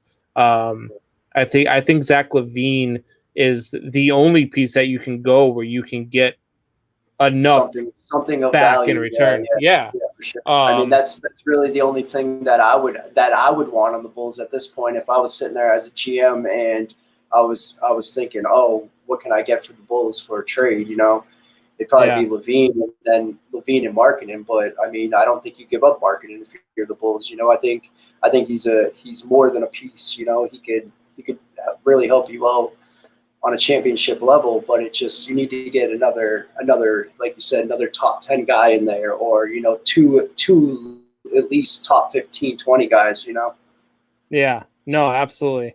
I completely agree. All right, guys. So all you guys out there still watching, we are getting close to that time where we get back to another segment of Shop Talk. We want to talk about what you guys want to talk about, whatever the case is. Last episode, Jay and I, we got into a little bit of Marine Corps boot camp stories. If we have to, we'll get into some more Marine Corps stories. never get tired of the Marine Corps stories. They never get old. They never get old. Oh, man. And man, do I got a lot of them. Some of them may not be safe for air, but hey, is what it is, and it's our show, right? So yeah, facts. All right, so we're gonna take another quick break, and then when we get back, we will get into a little bit of way or no way. We'll be back here in about 90 seconds, guys.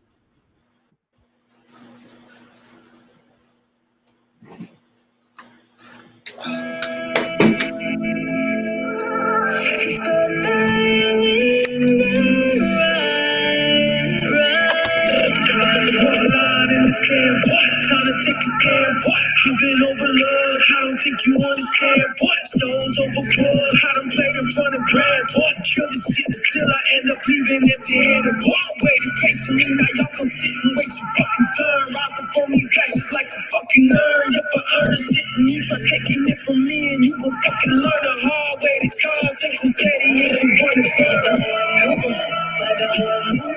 I can't undo it. I've been choosing, but it's here, don't feel.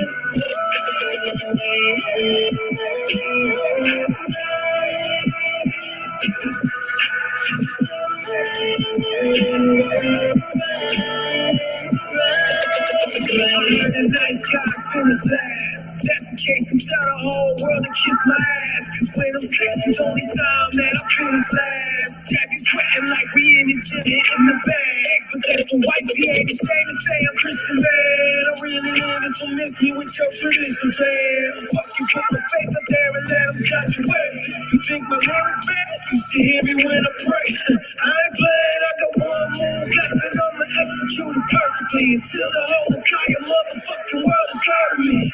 Yeah, either that or till they murder me.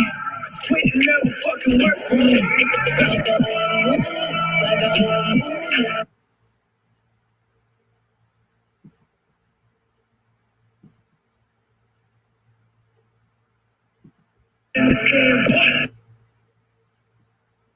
keep trolling. Bet your ass won't push me. All your ass do is push keys. You exciting my demons. Even demons scared of me. Only fight when I'm sleeping. God, why am I breathing? Got no rhyme for no reason. That's the reason I rhyme. Niggas finding my season. I'm tired of y'all eating. I'm tired of me starving. Actually, I'm being honest. I'm just tired of being complex. I'm ripping the whole of your whole operation. I run out of patience and run out of pages. To write that I run out of pages. I jump on the mic and go nuts on the stages. So fucking amazing and nothing amazes you motherfuckers anymore. Cause my cadence is never stay the same. Don't ever say my name. The hell out my way. Got the devil in my head. The devil's in my brain. Like whoa, whoa, whoa, whoa, whoa. No, no, no, no, no, no. Not gonna slow the flow down so you supposed to know what I'm saying until you replay this shit over and over. I'm only admitted and already said more than you say in one of your albums. Wow, standing in the ring and ready to get it in. Let me know who want a problem. Holla, I ain't never ran a fuck what you thought. More battles than you ever fought nowadays. 269 and then tell when they get caught. I'm sticking to the code. Up before the signs, even with the flow. Only getting hotter. About to hit the road. Trying to make these dollars. Getting book mode. Fuck everybody. Highest mic on. Oh my gosh. To see me with the lights off. Cause I'm a fucking star. I said that on the first call. With my first step on. A bitch you getting no weed. But now you fucking do. All right, guys. Sorry about that. A little bit of technical difficulties. Did lose some of my sound there for a little bit. So this is where we get into way or no way. I lost the sound bit for it. I was trying to get to it, and I don't know what happened to it, so I'll have to figure that all out. But way or no way, you guys know how it goes. I give some things, some takes from some stuff that's happened this weekend, or just whatever I feel like putting in there, and then we give our take away, whether we think we agree with it, or no way if we don't agree with it, and we give a reason why. So the first one here is after today and after now the Cowboys are 1-3, the Cowboys are poised to disappoint again in Big D and not even compete in the NFC East.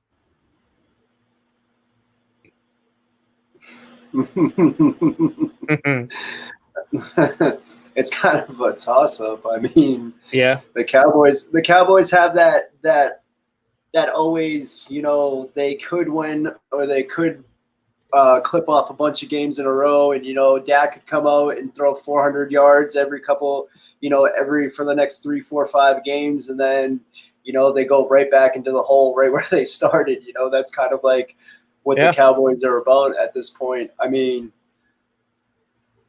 so if the Philadelphia Eagles lose tonight, the Cowboys and the Washington, not Redskins anymore, are tied for the division at 1-3.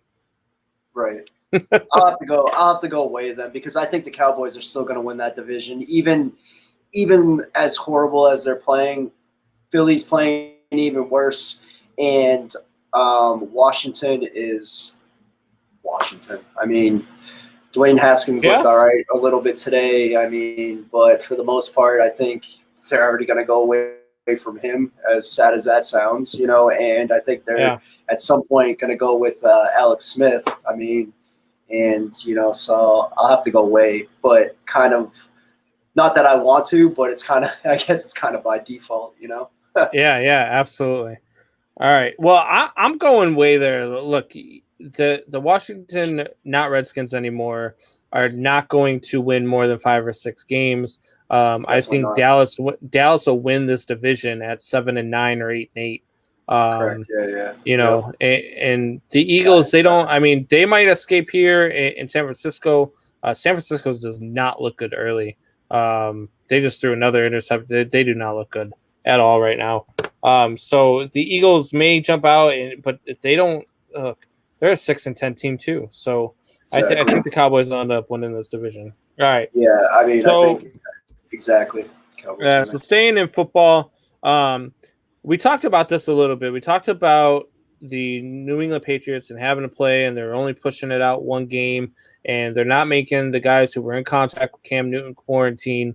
So that being said, Cam Newton's not showing any signs of COVID, and it could be a false positive test.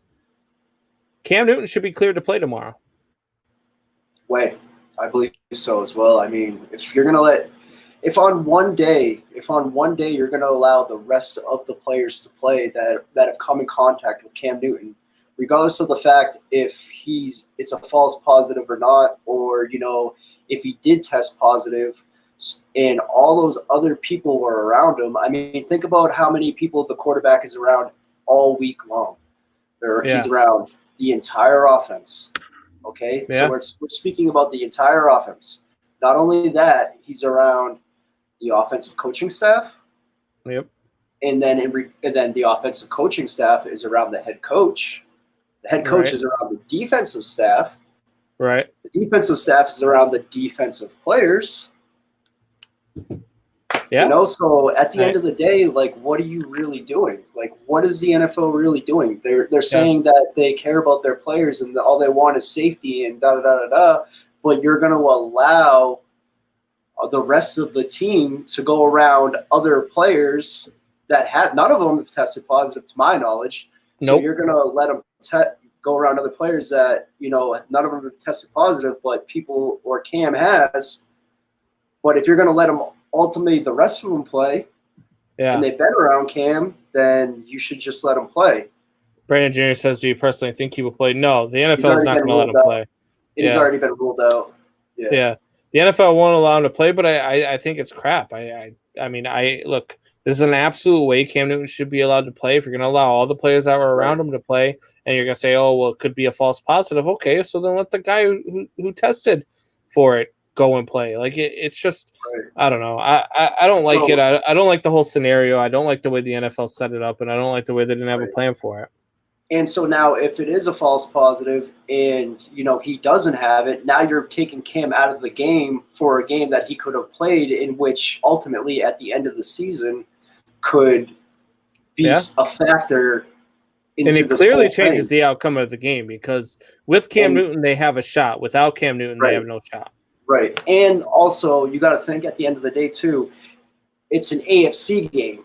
There's all kinds of stipulations that come with that at the end of the year, as far as playoffs, this, that, seeding, this, that, the other, So, I mean, I think if it's an NFC game or something like that, which, all the games matter, but not as much as inside the division, or, not the AFC East in general, but the whole, AFC.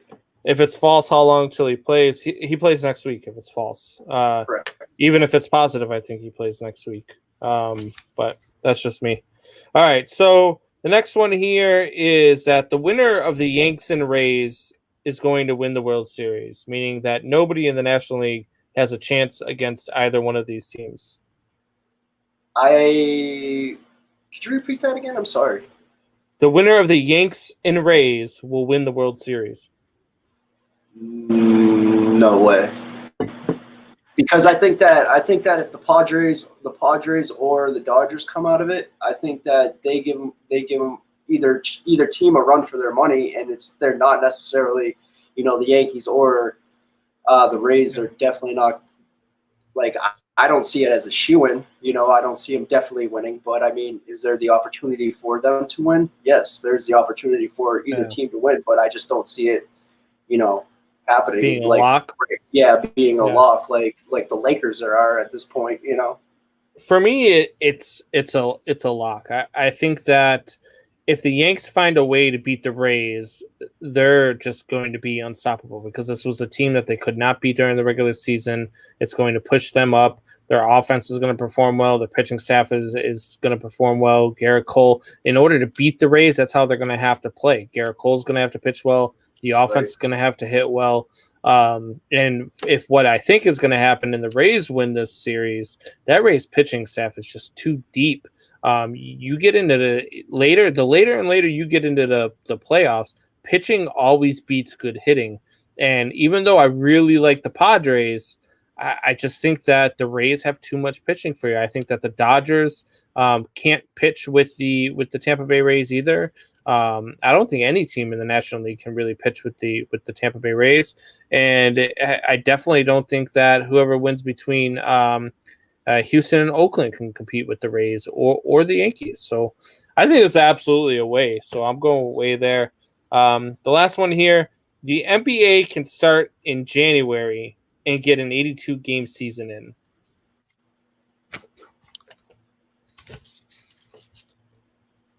Wait. Yeah. I believe so. Yep. I believe that they could start in January and get an 82-game season and be less to than at the point we are right now in it. You know, so yeah, I do think that they could start in January and get an 82-game season in, and probably still be done by July. Playoffs, everything. Yeah, I think they could be done on their normal you know, timeline where they're normally done in June.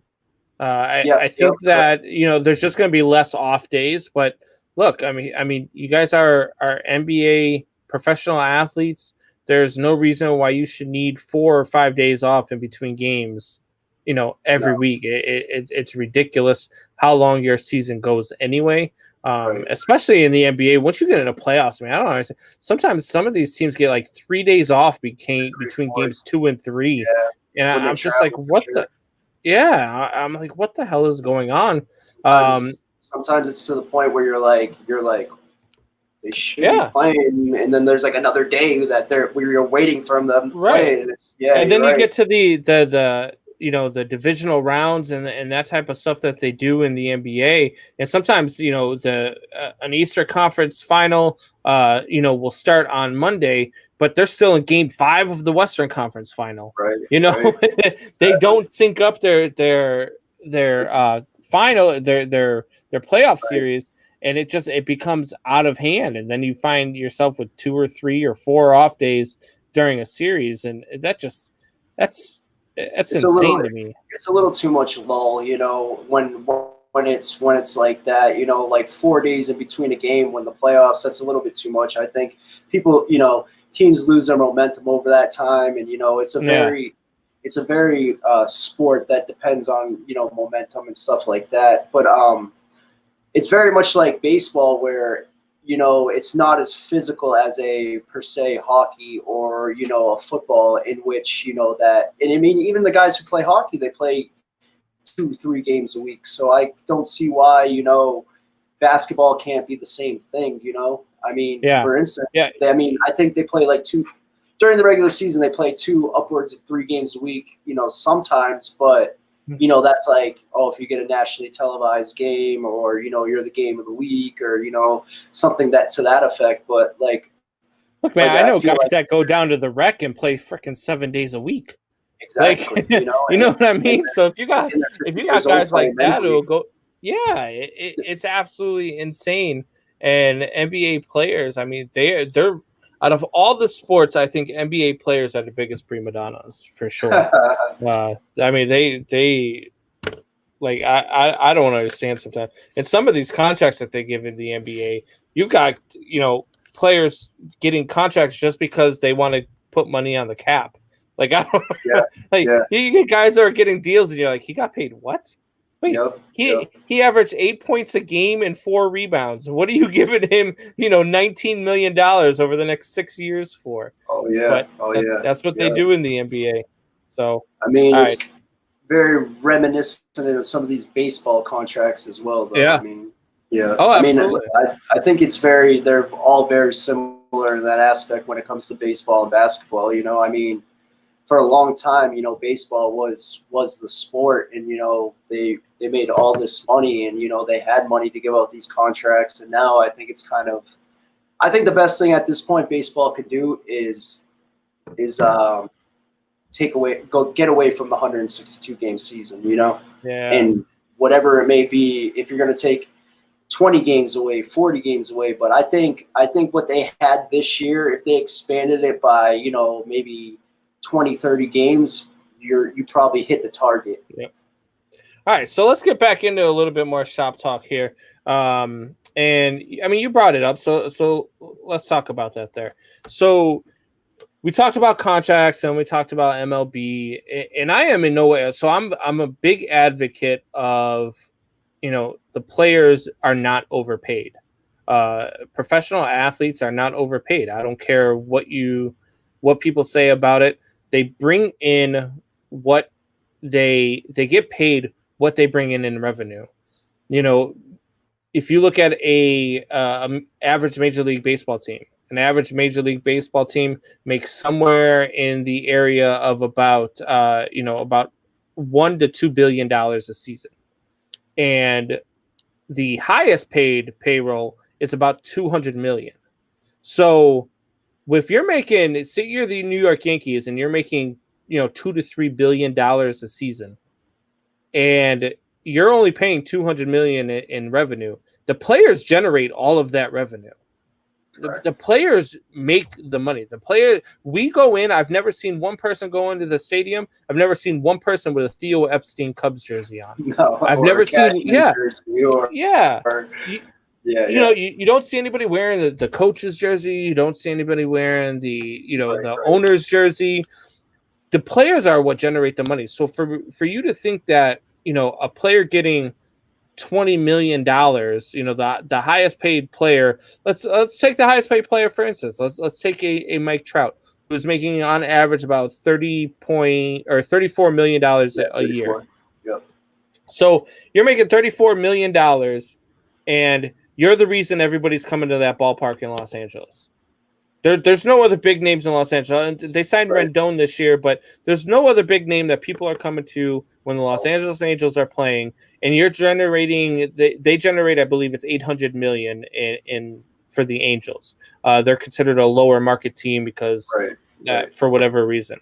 So $800 million is what he is generating on his own because nobody else is coming to see that team other than him. And he's making 34 of that $800 million.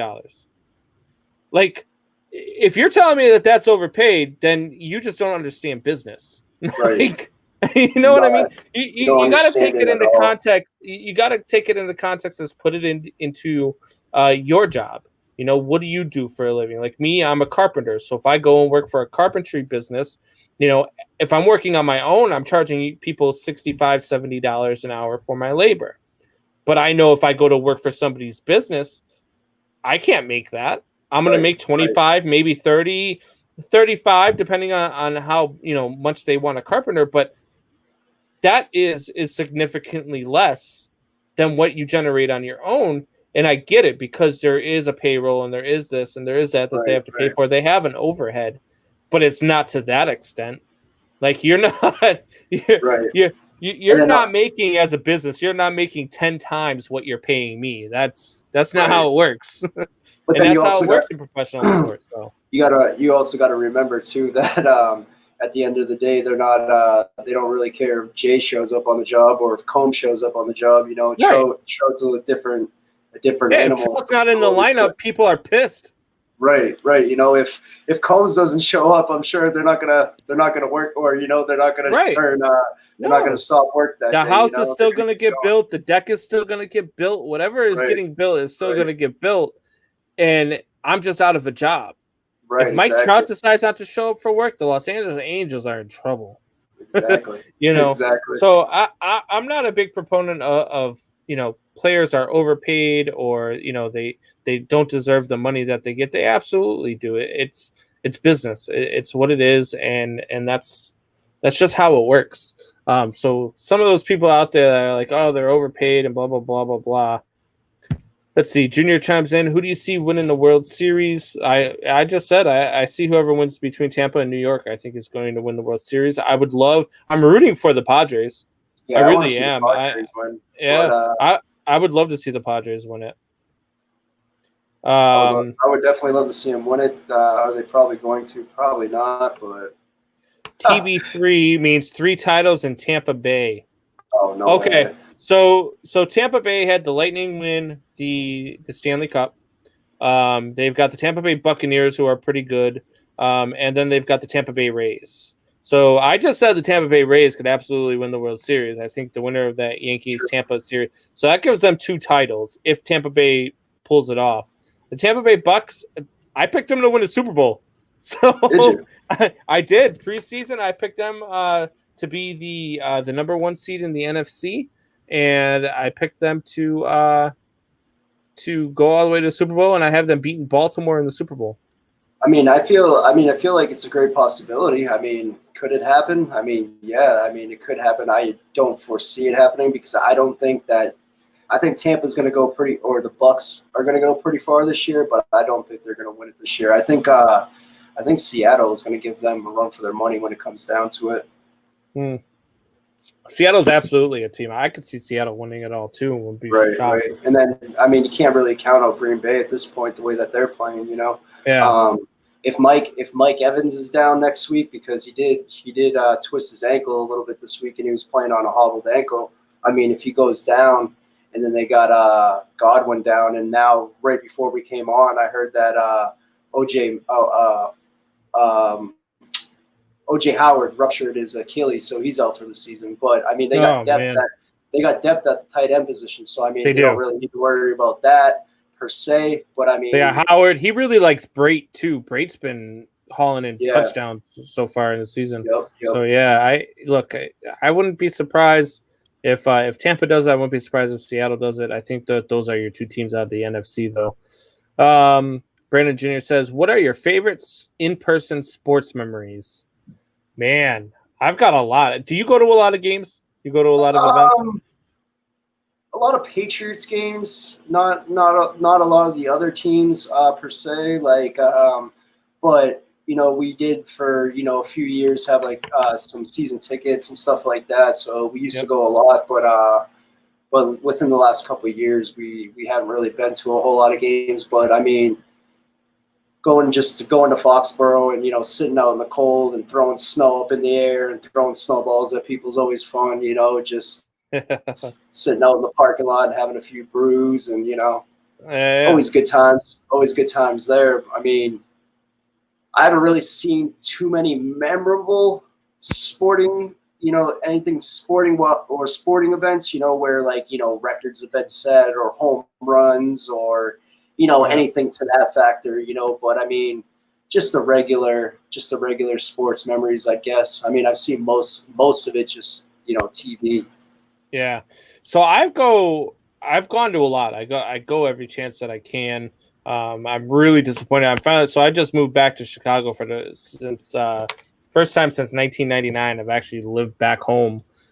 So I was really disappointed I didn't get out to Wrigley this year, just because they weren't allowing fans in the stands. But one of my favorite moments actually was in Boston. I got a couple favorite moments in Boston at Fenway. I went and saw the Cubs play a 3-game series. I sat on the Monster to see the Cubs play the Red Sox. That was fun. But I think the best one for me in Boston was I was there for the Patriots Day walk-off home run. And it was funny because they come up with the bases loaded, and they're down by 3, and everybody's like, bases are loaded, Poppy's on deck, and everybody's like, don't strike out, give Poppy a chance, don't strike out.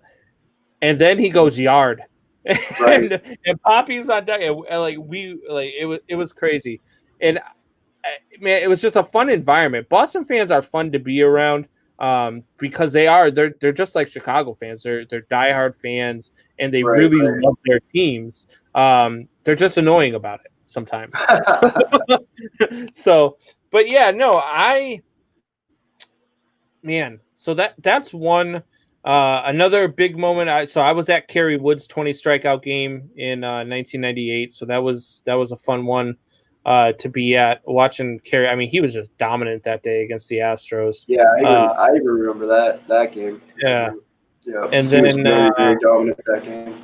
Yeah, absolutely. And then I was in the press box actually for the game 2 of the ALCS a couple years back when the Red Sox won the World Series. I was in the press box for game 2, and that was a cool experience. That press box, man, that press box sways a lot when that stadium gets jumping. Because that press box is out there. So when they it was the 5th inning, and they hit a home run to take the lead. And when they hit that home run to take the lead, that place exploded, and I could feel myself in the press box going like this. That press box sways a ton. The funny thing is, it's not even the whole press box. It's like it's all Fenway. It's just like it's like moving like. Great, man. They get loud. I love live sporting events. Just because of the atmosphere.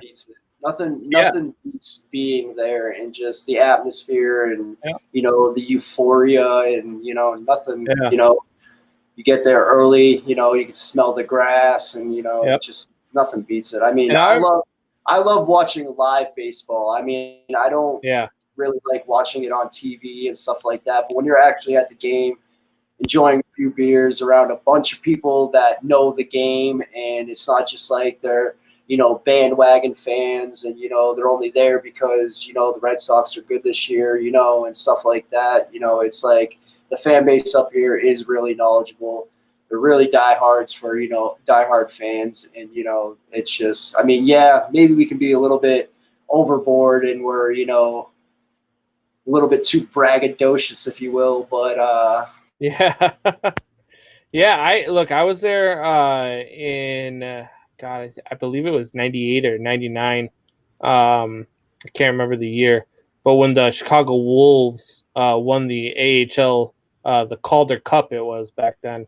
I was there in Game 7 when they won that, so that was a pretty cool experience too. Watching it, even though it was a minor league team, but watching a team lift the cup, and when the fans were going crazy, the players were going crazy. The players started throwing their gear to the crowd, like throwing their sticks, their gloves, and everything. Yeah. And then the goalie comes off and he takes off his mask. He's about to throw it in the crowd, and you see the equipment manager tackle him. He's like, "No, That's a $3,000 helmet. What are you doing?" We don't have the money for that. Where are you going with that?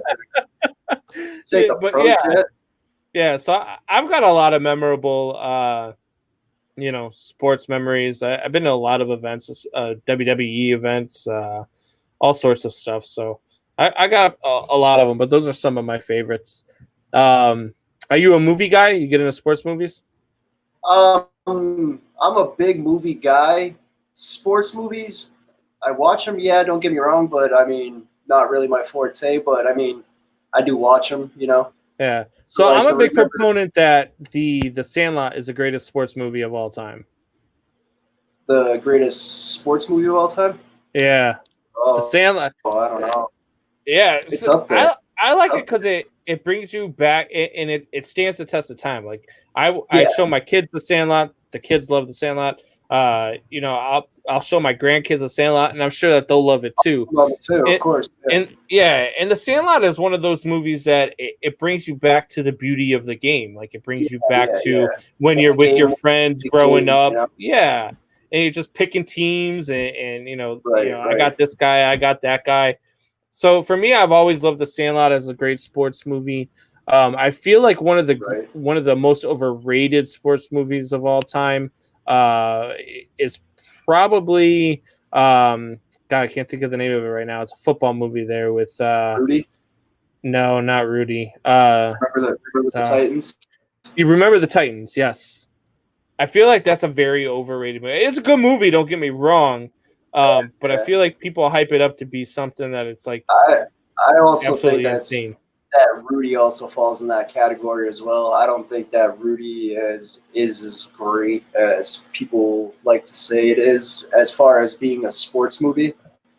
But it's a good movie. Don't get me wrong. But I think it's very overrated as far as sports movies come along. Yeah. Brandon Jr. says it's not Foxborough anymore. It's Sixborough.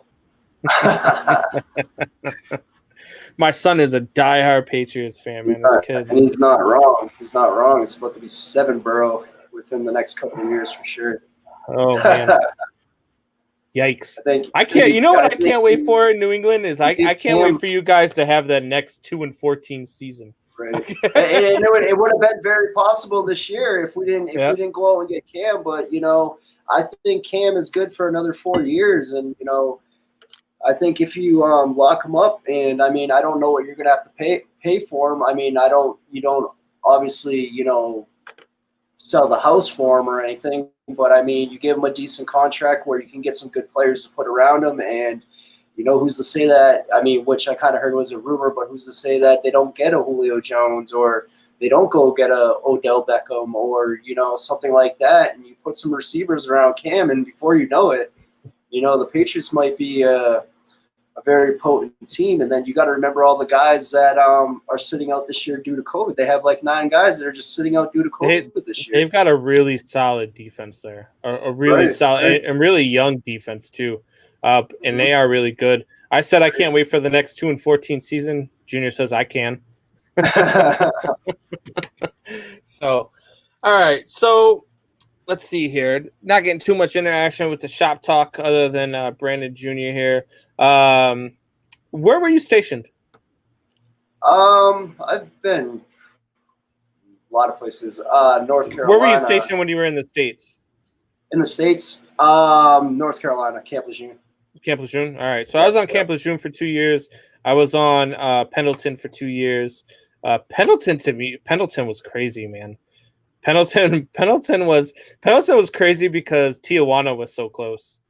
Yeah. And we used to go to Tijuana, and there was a club out there called Club A. And have you ever been to Tijuana? Have you ever gone out to Pendleton? Yeah. Yeah. So they have that Club A, and when I was out there, it was a $10 cover charge to get in, but it was an alcohol buffet. It was all you could drink all night. And for the guy's just rolling around with the whistle with the tequila. He's like, with the whistle and the tequila. Yeah, absolutely. You just lean your head back, and he pours it down your throat. Oh man, did I get myself in some trouble? I remember one night we were with about a group of 6 of us, and we're leaving the club. And the cops take us out back, and they robbed us and took all of our money. So we went back to base, and I'll never forget it, man. Gunny Harris was this guy who was a huge black dude, just ripped. And he was the guy who would go up the rope climb, and he would grab one rope in each hand, and he would go with no legs and just go up the rope for motivation. And he was absolutely insane. So we get back to base, and one of the guys tells Gunny about it. And Gunny's like, "What, are you kidding me?" He's like, "Where was this at?" And we tell him where. He gets us all in the truck. We go back to Tijuana, and he goes to the cops. We go into the police station. He's like, "You guys robbed my guys. We want all their stuff back, and we want it back now, or pressing charges." The cop says, "No problem. Come back here." So we all go back there, and they fucking robbed us again. And so we're on the ride back, and we're just like, "Yeah, hey, thanks a lot, Gunny. Appreciate it." Yeah, that was some good times, man. You were about to set them straight, Gunny. The best secret that I will ever tell anybody if they're gonna go to Mexico is put some money in your sock, because of the fact that is always liable and bound to happen when you're in Mexico. Yeah. And the police are the worst culprits down there, and that's the absolute fact. They will rob you, just like you said, man. They will rob you, and they will leave you on the side of the road with nothing, no cell phone, no nothing. Yeah. You know what I'm saying? And then you're trying to get back into the States, and you're like, "I swear to God, I'm a Marine," and you're like, "Yeah, okay, buddy, yep, yeah, all right." Yeah, exactly. And luckily for me, most of the time I was stationed there, it was before 2001, before September 11th. Right. So they didn't have the checkpoints that they do now. So it was a lot easier to cross the border back then. But man, Tijuana was crazy because you had all it's 18 to drink over there, and all the girls from San Diego State would go, man. And oh my God. They say 18 to drink, but it's like, really, if you can see over the bar type deal, Yeah. That's just there. That's just their safe. It's just what they say to play. It's safe for the most part. Yeah, and I'll never forget, man. My first weekend there, we went out there, and 18-year-old kid, and we get a hotel room. I'm like, all right, this is gonna be great, blah blah blah. And I get to the hotel room. We got a tub full of, we just put ice in the bathtub, and everybody brought a bottle. So we just had alcohol galore, and they're like, "Oh, we're going to teach you how to play spades." I said, "All right, cool. I've never played spades before." They're like, "All right, so for every book that you lose, you got to take a shot." I said, "All right, cool. No problem, man." I think I played about 2 hands, and I think I drank a whole 5th of Crown Royal to myself, and I'll never drink Crown Royal again because I went into the bathroom and I lost my shit over the entire tub of alcohol. I just man, it was absolutely horrendous. So now anytime that I even smell Crown Royal, I just get the bubbles again, and I just I don't Yeah, man. I don't do that's how I am with the old Captain Morgan there. Yeah. And it's just like when you're that age too, I'm not promoting it and whatever, but you feel like you're indestructible, one, because Oh, you're yeah. like at the absolute peak of physical fitness. Like I was never more, ripped or whatever, could run, could, do whatever I absolutely wanted. I could literally smoke like 4 cigarettes and just run a 3 mile and it'd be, Yeah. nothing. You know what I'm saying? Like, Yeah. not that Yep. not that I smoke now or anything, but like, just like I Yeah. could do it No, at that point. absolutely. You know what I'm saying? Like I could just do it at that point. I could smoke like 12 cigarettes and just run 3 miles, and then after I was Yeah. done doing that, go to the gym and lift weights too. You know what I'm saying? So it's just, but Yeah, it was even then, absolutely insane. even then it was just liquor and liquor and liquor and liquor and That's all. Oh, dude, you lived for Fridays. You right, lived for exactly. Fridays, Weekends. and you hoped you passed the PFT. inspections, the Yeah, PFT, and inspection. everything, and you didn't get grounded for the weekend, and Right. you could leave base. Thursday you'll have your little field day and just hopefully you're Yeah, not grounded for the weekend, I went, and just because of field days, man, I went and got my own apartment when I was on Camp Lejeune, because I just had those roommates that could never pass. I was like, you know what, I'm moving off base. Right. I can't do this shit no more. So Right. all right, guys. So that's all the time that we have for now. Thank you guys for joining us. Hope you guys enjoyed the show. Remember, check out the All Access Sports Network. Check out and subscribe on YouTube to the Triple Shot Sports Podcast. That is Triple Shot Sports Podcast on YouTube. Have a great night, guys.